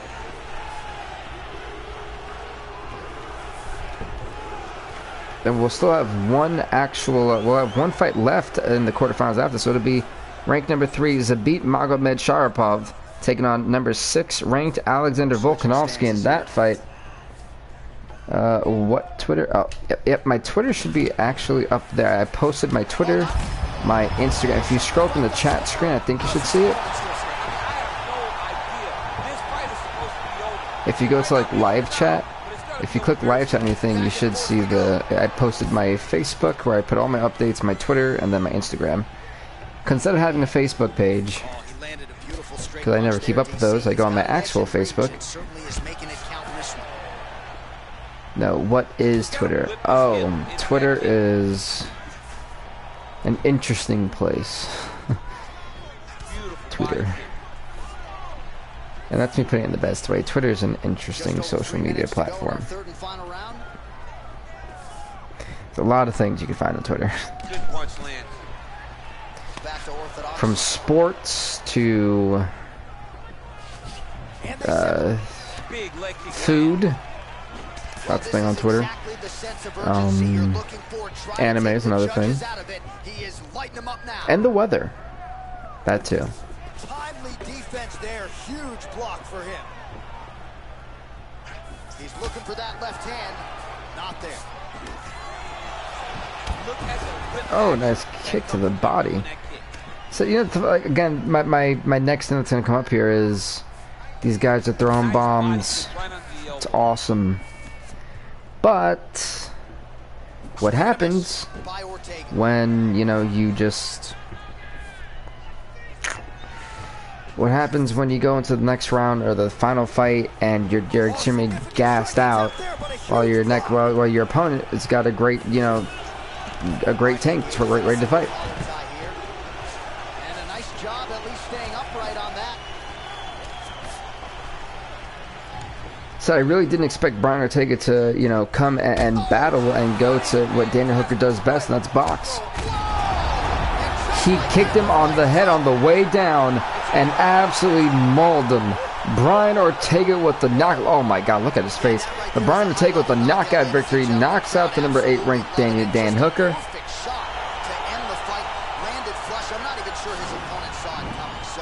Wow. Oh. That was nasty. Here's Bruce Buffer. He has the official decision. Ladies and gentlemen, referee Dan Rugliano is calling a stop to this contest at 4 minutes, 6 seconds of the third round. Declaring the winner by knockout, Brian T-City Ortega. Well, congrats to Brian Ortega on winning the fight as we're going to the final fight of the quarterfinals. So now it'll be Ortega and Moicano. Let's see, who will it be? Magomedsharipov or Volkanovski?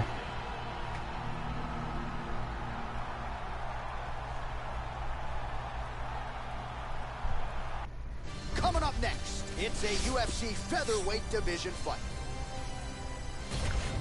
Ranked number 3, Magomedsharipov. Whoops, my bad. Taking on ranked number 6, Alexander Volkanovski. Here we go. Will it happen? What's up next? And the winner takes on Max Holloway next. Although I'm confused about why they started with such handicapped stamina bars. They both can wrestle, both can grapple, both can strike. They can do it all. And these are the matchups that we dream of as MMA fans. Which I don't actually understand. It's kind of weird. Nice punch lands over the top. they separate. Well, you see him land the jab there. Oh, nice little jab. Okay. Straight right is there. All right, single collar tie now. Left hand punch. All right to the face. Oh. Well, perhaps a sign of things to come as he lands a kick there. Nice kick landed by this gentleman. Look at how he turns his hip into that leg kick. Look at how he drives his knee right into his opponent's midsection. Well, the champ Volkanovski continues to keep his opponent guessing here tonight. You lower the guard and he goes upstairs and was able to land the right hand there. Trying to take him down. Nope, not today. He blocks it. If you start thinking right hand, Alexander Volkanovski will change levels and explode into you. And when he gets his hand locked, you're going for a ride. Oh. This guy's a full-on. So this is the final fight of the quarterfinals. Where he's going to take on Max Holloway, the number 2 ranked fighter. Good job by him there to raise the guard and protect his head. He's doing a good job of keeping the guard high, blocking his head. Oh, good kick to the face. He's not taking those damaging strikes up top. Good stick. This is a nasty shot. Oh, a nice straight there by Volka.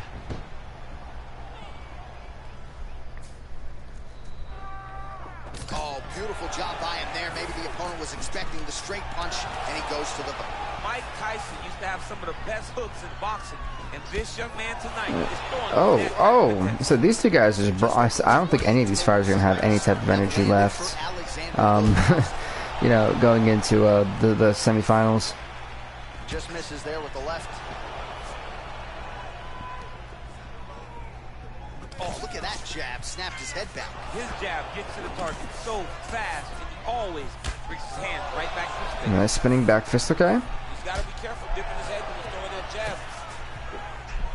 Nice. Yeah, this is a big opportunity for Magomed Sharapov, too. Tried to land the punch, but a swing and a miss by Volka. Because he had a high ranking. A lot of people did not expect him to have a high ranking.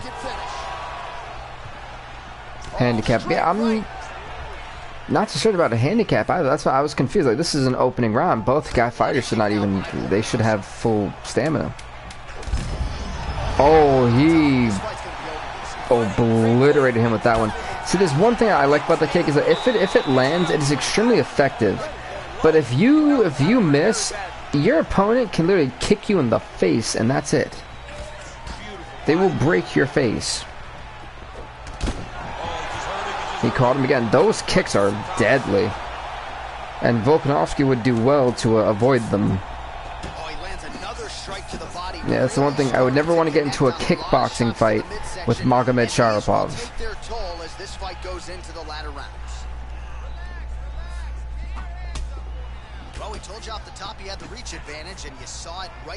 And Magomed Sharapov does have a height advantage here too. So people don't realize. Volkanovski gets hit by that leg kick. Well, Alexander Volkanovski has never lost a pro fight at 145 pounds, and if his boxing is any indication, that is a record that is probably going to hold. Kind of like waiting to see. Oh. I mean, Volkanovski follows the game plan to a T. Whatever you set out in front of him. So both these guys are very explosive, but they have explosive spurts. So I'm not necessarily looking for like a consistent battle, but I'm looking for segues, like segments of constant engagement in combat throughout this fight. So I feel like Volkanovski may be underestimating just how well Magomed Sharapov truly is, or how good he is truly. Scary proposition for the opponent now here in round 2. Nice punch lands over the top. Oh, nice knee to the body, just what he needed there. That knee looked like it was close to the face. How is he standing? Brutal knee to the body. All right, he'll engage in a single collar tie.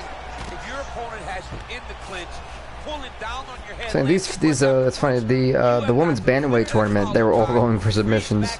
The flyweight tournament for the men's, the featherweight tournament for the men's, they are just like, we're gonna knock you out. It's like, man, where was this for some of the other divisions? You know, some of them were like, we're loving decisions. Check that one. Left hand punch from the clinch. Well, if you like Muay Thai striking, this might be your moment in this fight as he gets the tie clinch. This is a massive moment for this fighter. See, what I'm truly gonna be is that if this fight does go the full distance, who do you give? I mean, this fight to?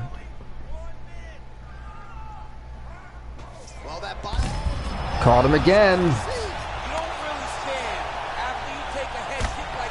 Oh, that was a nasty head kick. If he drops him, then I think he definitely wins this round, Magomed Sharapov. 30 seconds to go in round 2. Because his kicks have been something else. Jab hurt him a little bit. Volkanovski going for the body. He blocked it. That was smart. He blocked it. Unable to land. Got the single collar tie. 2 rounds in the books.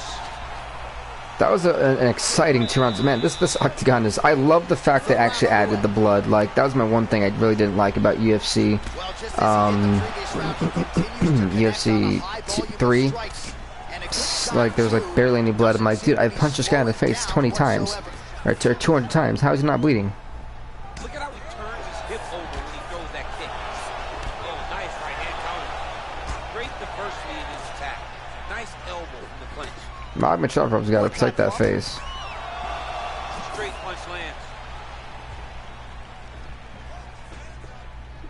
So 60. That's fine. I know like a lot of people actually like Alexander Volkanovski, but I think the one complaint is he never can finish a fight apparently. I think at least his championship fights, he had 2 against Max Holloway, and I think the second one they were saying that he should have lost, and then the first one they were saying I think they were saying the same thing. Or like it was a little bit too close to call, and they thought Holloway should have won that. Or something like that. So certainly a good sign for him there. Like, I know his two championship fights with Holloway, people were like, oh, they're so controversial. We need a decisive finish. Some significant body shots here. These are going to take their toll as this fight goes on. See, here's my thing. Who do you give it to? The guy who's striked better? Or the guy who's gotten enough times to, like, where he did a lot of damage to, like, the guy who's striked better, like, in terms of, like, shots landed? Or the guy who's caused the most discomfort in the fight and looked to be a little bit more dominant? That's the real question. Alright, so inside the open guard of his opponent, you gotta be careful playing around for too long here on the ground with this guy. Yeah, I would, if I was to beat Magomed Sharapov, I don't think I would have wanted to go on the ground with Volkanovski. He's really good on the ground. It's actually kind of scary. Allowing him to really control the grappling aspect of the fight. There's a song there, right? Know when to hold him, know when to fold him. That's nice knee to the face, up, good shot to the body.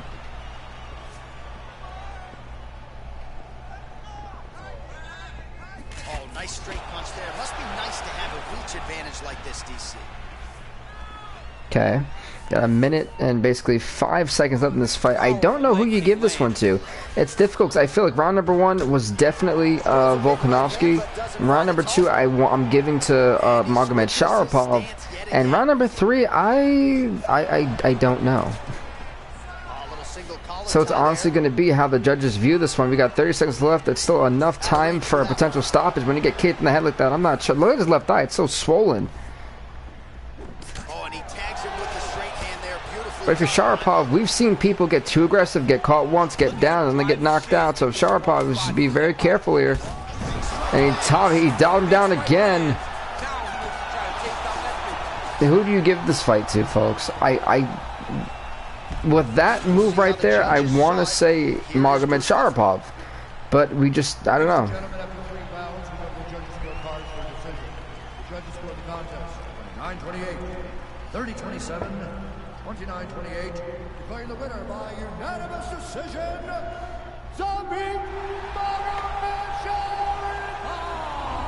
Zabit Magomed Sharapov wins it by decision.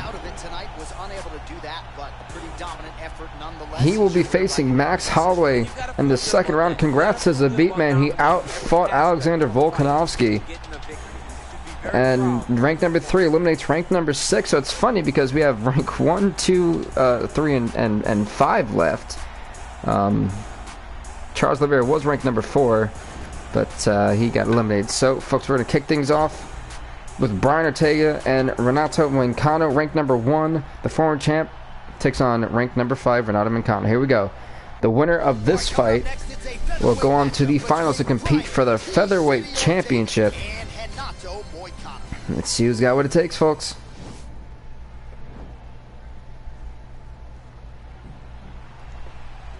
You ready? Oh, I was supposed to skip that.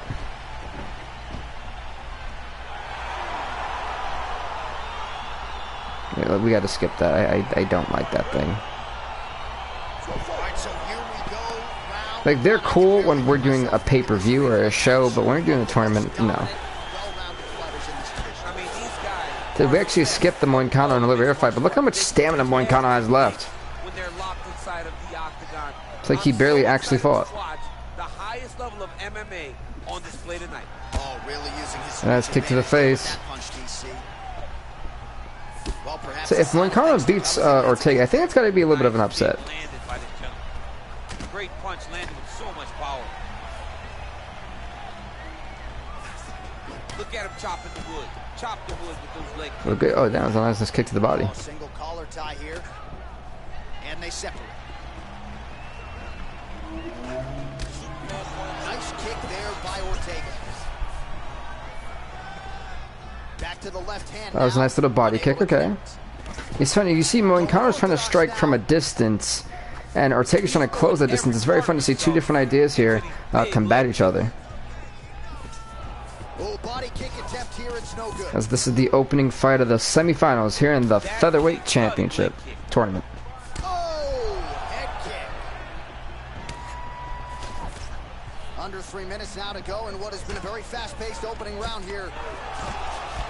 Some nasty shots. So just over 20 total strikes have landed for Renato Moicano.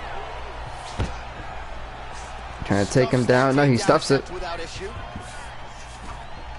Very nice leg kick there by Ortega. Oh, let's kick to the leg. My God, I know that one hurt. Nice job there defensively to raise the guard and prevent any damage. Those hands never leave where they're supposed to be. And 2 minutes left in round number 1. That's incoming. Oh, nice shot.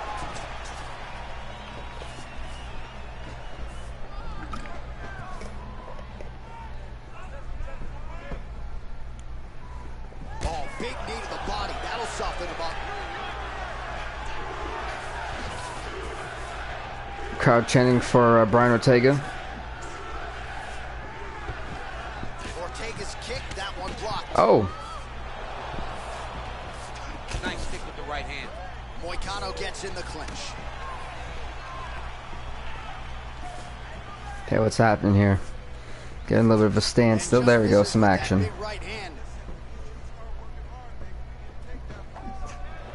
So one of the coaches in the corner is calling for a takedown. I believe it was more for Ortega. To go here. It's funny because Moicano targeted like his first shots were targeting the left side of Ortega's face, and he reopened the cut from earlier in the first fight. The horn sounds for the end of Go to round number 2. So we're in the Prudential Center, folks. Like I said, the UFC 259 pay-per-view we're gonna have 22 fight card will be on Friday. Start taking effect whenever you're taking kick after kick after kick, and watching him fight with that knowledge and that patience shows his fight IQ. And he switches to southpaw. Big kick lands.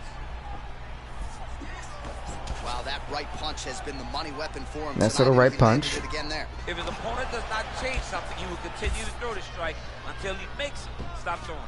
Oh, and he lands another punch there, and you can tell it. Total strikes at 39 for Moicano, 32 for Ortega. Right at the cut on the eye, just making sure he knows that I'm going to. They're just brawling. Keep your hands up, and when the hands go up, he will then change the target down low. You know, that was my biggest concern about Brian Ortega. I mean, he did so well just fighting in the first round. Him and Holly, they did great fighting in their fights, but they expended so much energy and went damage attention on. You got like all the featherweights really aren't like, you know, saving their energy for a tougher fight later on. They're just going all out, you know, every fight. And it's not saying that's a bad thing, but it's like you gotta, you know, consider the fact of am I gonna like hang on? You know, that's the big thing. You have now found the setup punch. The jab is landing consistently. Find something that's going to go behind it. Well, as my favorite rap group Onyx would say, stick and move, right? Beautiful slip off the center line.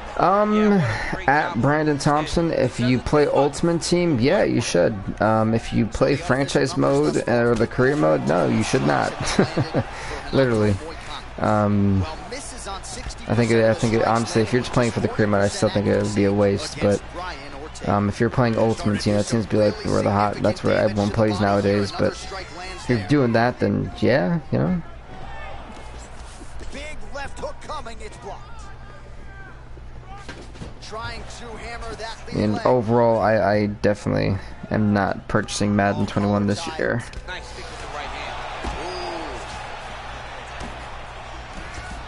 Alright, yep, at Isaiah, we are in the semifinals. We just started the semifinals. We got Ortega taking on Moicano, and then we have Holloway taking on Zabit Magomedsharipov in the semis. That was a nice body kick. I knew that one hurt.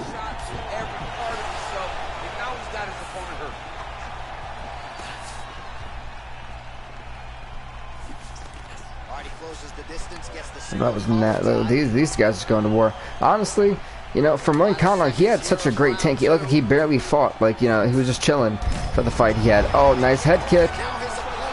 We're going into the third and final round.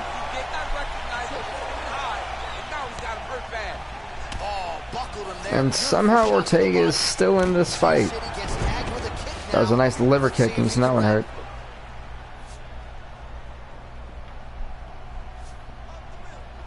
So both guys kind of stand by. It's funny, like I said, these featherweights actually have some pretty good submissions. None of them want to use them.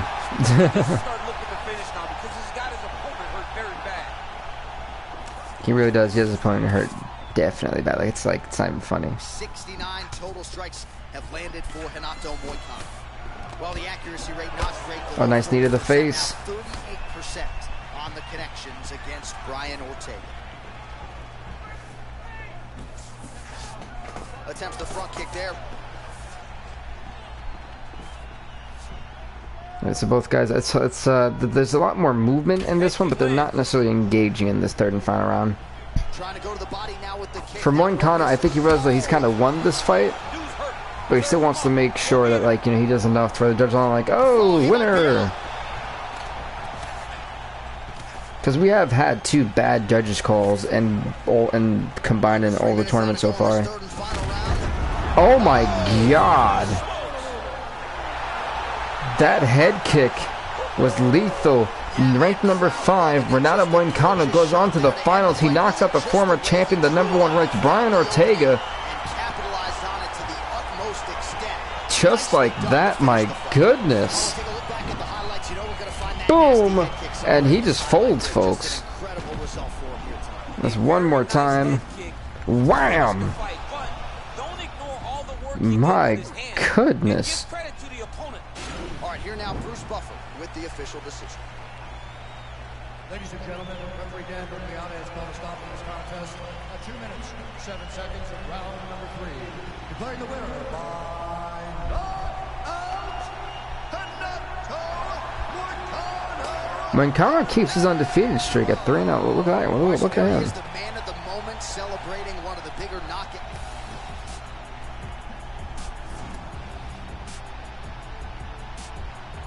How come these fighters and boxers enter the title? Because they always get a new one every time, so it's kind of weird that you enter with the old title. It's so weird. It's really weird. Doesn't make any sense, but it's really weird. Yeah, because they get awarded another belt, the same exact belt. They get awarded it. They get awarded another one to keep. It's like, hey, you won the title, but then you also defended this many titles. So good job, you know. I'm pretty sure I skipped it. I don't know why it's doing that. I really wish I could turn that off. Like, these are cool for a pay-per-view, not for a tournament. I know you can hear me like tapping like a madman. Alright, rank number 2, Max Holloway takes on rank number 3, Zabit Magomedsharipov. Yes, The winner takes on ranked number 5 Renato Moicano in the finals to fight for the featherweight championship. Who's it going to be? And by the way, Zabit Magomedsharipov defeated Alexander Volkanovski, ranked number 6, by decision. Yet no Doo-Ho Choi, if I'm not mistaken. I can actually see it here. Doo-Ho Choi. Oh, I actually did have a 6-6 record. I don't know why I didn't put him in then. Oh, I put Volkanovski in for him. Wow. Really using his reach advantage there as he lands the punch, DC. Changes his stance. Yikes. Timing the shots pretty well here early, DC. He's doing a great I think job. it's then again, when you are 6-6, that's probably should have put him in. Missed with that attempt.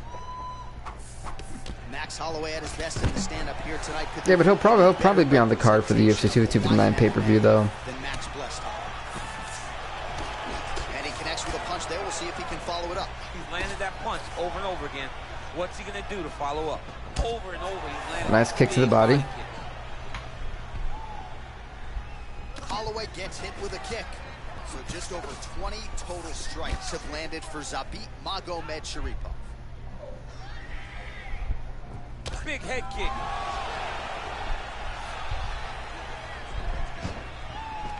All right, he engages. See, Magomedsharipov is really great with those kicks. He caught Volkanovski off guard with them. Oh, he left his head wide open to absorb that straight hand. He has shown a vulnerability here by leaning in right into his opponent's range.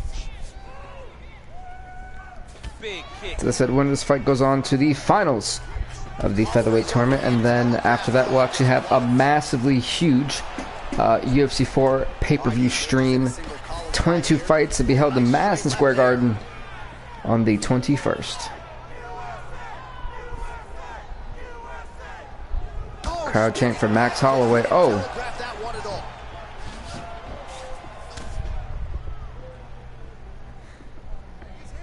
Holloway gets caught with that punch. He's treading water now. Gotta find a way to move those feet. Oh, nice straight left. Superman punch now. that was a Superman punch. That was nasty. Oh, he kicked the leg. His leg is hurt. That's his kicking leg. Oh, beautiful jab there, man. It's like you know what's coming, can't stop it. I mean, you. Whoa! Oh, nice head kick. He's hurt bad, John. He's got to press him. He's got to go chase that finish down now. There it is. Holloway though playing it smart. Got a round number 2. All right, next round is underway, DC. We talked about his powerful. How many fights will be title fights? All sides of the body. Every champion. For all my pay-per-views, I have every champion fight. So 11 are going to be championship fights, and then is it 11? Yeah, it is 11. Yeah, we had 2. Yeah. So 11 championship fights, and then 11 prelim fights.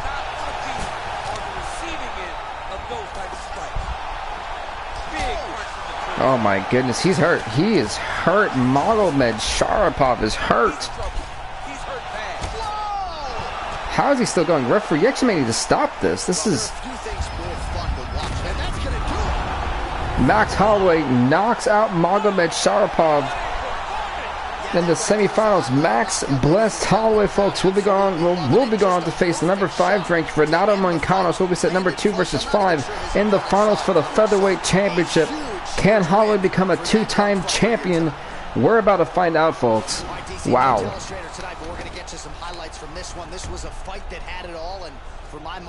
The beat Magomedsharipov goes down. In the biggest moments, you got to show up. And that's exactly what he did tonight. He used every bit of his skill. That was nuts. Here is Bruce Buffer. Ladies and gentlemen, referee Dan Mergliata has called a stop to this contest at 1 minute, 8 seconds of round number 2. Declaring the winner by... To update everyone's records.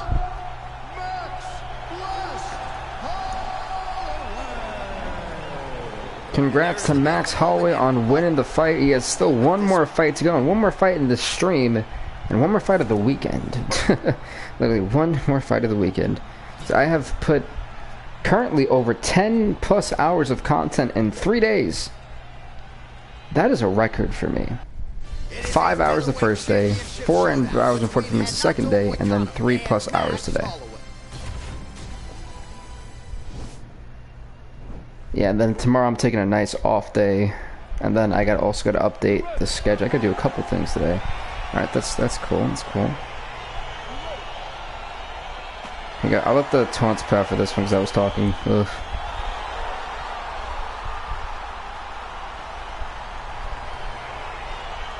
All right, here we go. Wow, Hull's got a full... What in the world? I don't know how Max Holloway has a full stamina bar. Both these guys coming in with pretty good stamina. So this is going to be good. I mean, these guys are basically kind of fresh. But don't worry, tonight we will give you a great fight. Said Renato Moicano comes in undefeated. He's got a 3-0 record right now that he's been building on in this tournament. And he comes in at rank number 5. Max Holloway rank number 2.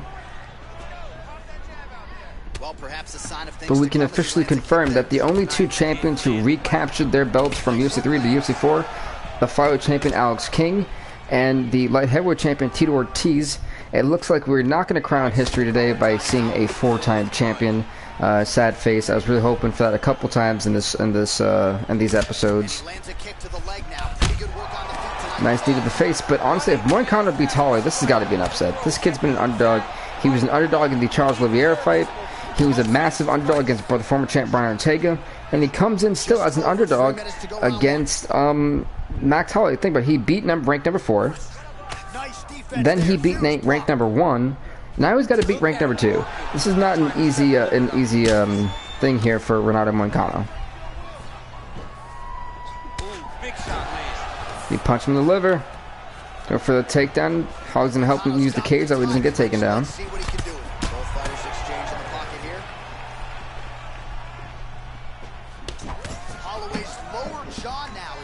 Because my controller does not need to be charged. It's been charging for the past 3 hours.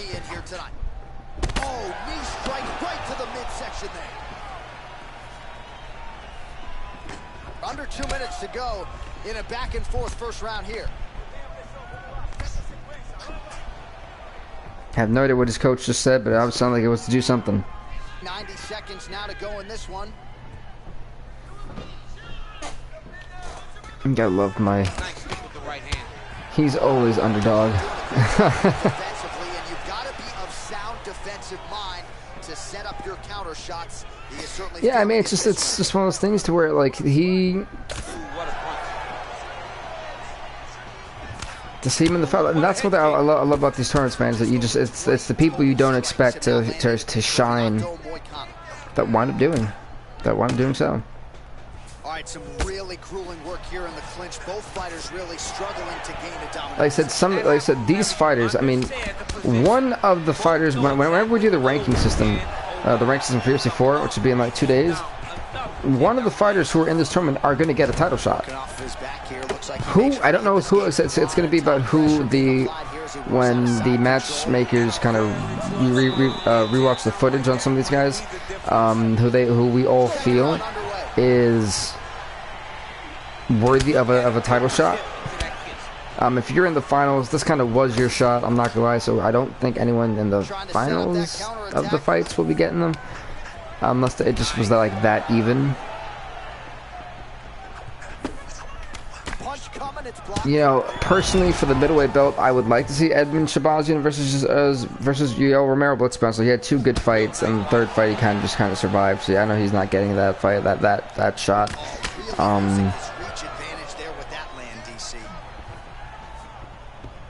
I remember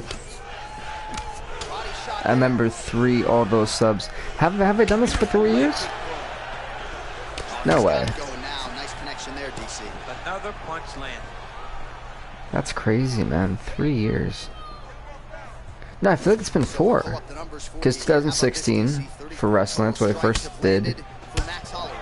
2018, 19, and 20. Yeah, about 4 years now. That's nuts. Oh, UFC 3. Yep. That was fun.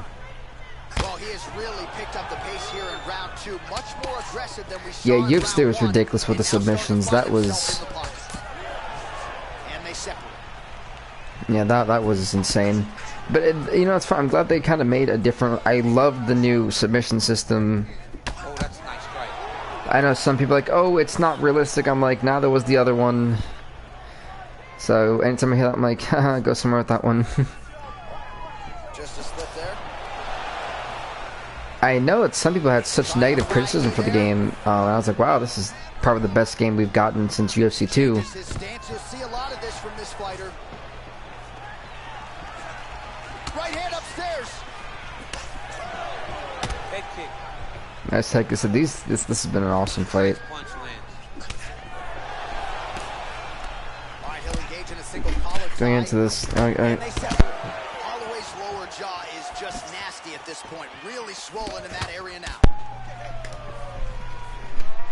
Sorry about that, folks. Like, my mic just randomly cut out. That was so weird. Hopefully it's not hashtag time for a new microphone. Nice kick there by Moicano. Holloway's uppercut is blocked. Man, striking class is in session. Beautiful punch there. Great job landing. What a damaging punch. Oh, he lands another strike to the body, really starting to connect on a lot of shots to the midsection, and these will take their toll as this fight goes into the latter rounds. All right, let's go into the final couple seconds of round number 2. Oh, what did my wires hit? My goodness. Oh, Moicano's hurt. His opponent's compromised, DC. That is the end of round number 3. Personally, I don't know who do you give this to. Actually, well, no, I think too close to call. Because Holly, for the second time at the end of the round, just came out, you know, awesome. I think they both kicked each other in the leg. Oh, this is not going to be good. Up, knee to the face. Nope. See, I came on to UFC's video games late. 'Cause I actually had no idea they made video games until I seen UFC 2.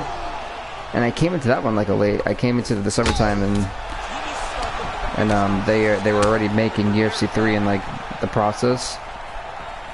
Wow, they're even on total strikes landed, 57 each.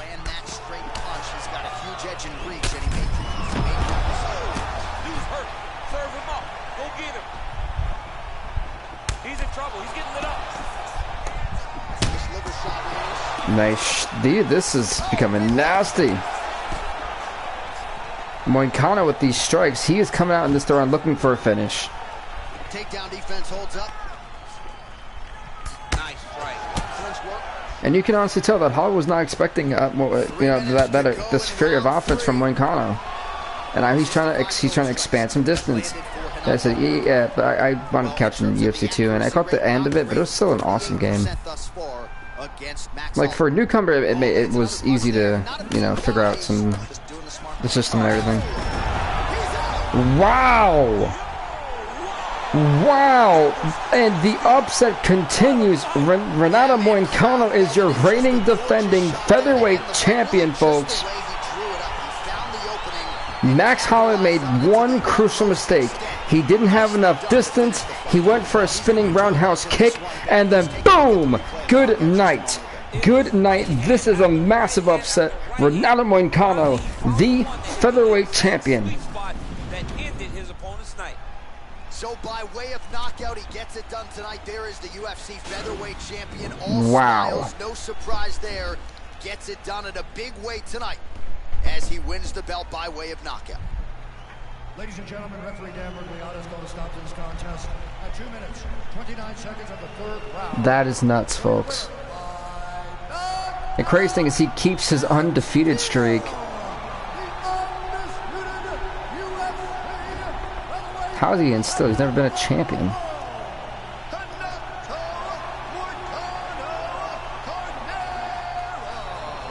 he wasn't much for words during fight week. He just kept saying "and still," and that's exactly how it goes down tonight. And that's weird. UFC featherweight champion of the world, starting to close that gap on the all-time greats too with this result. But honestly, that was an awesome fight. Let's be real. That was awesome. I mean, that was great, folks. Honestly, that was an awesome fight. I was 5 when it came out, so I had to buy it. But I had to buy. Ah, that's why.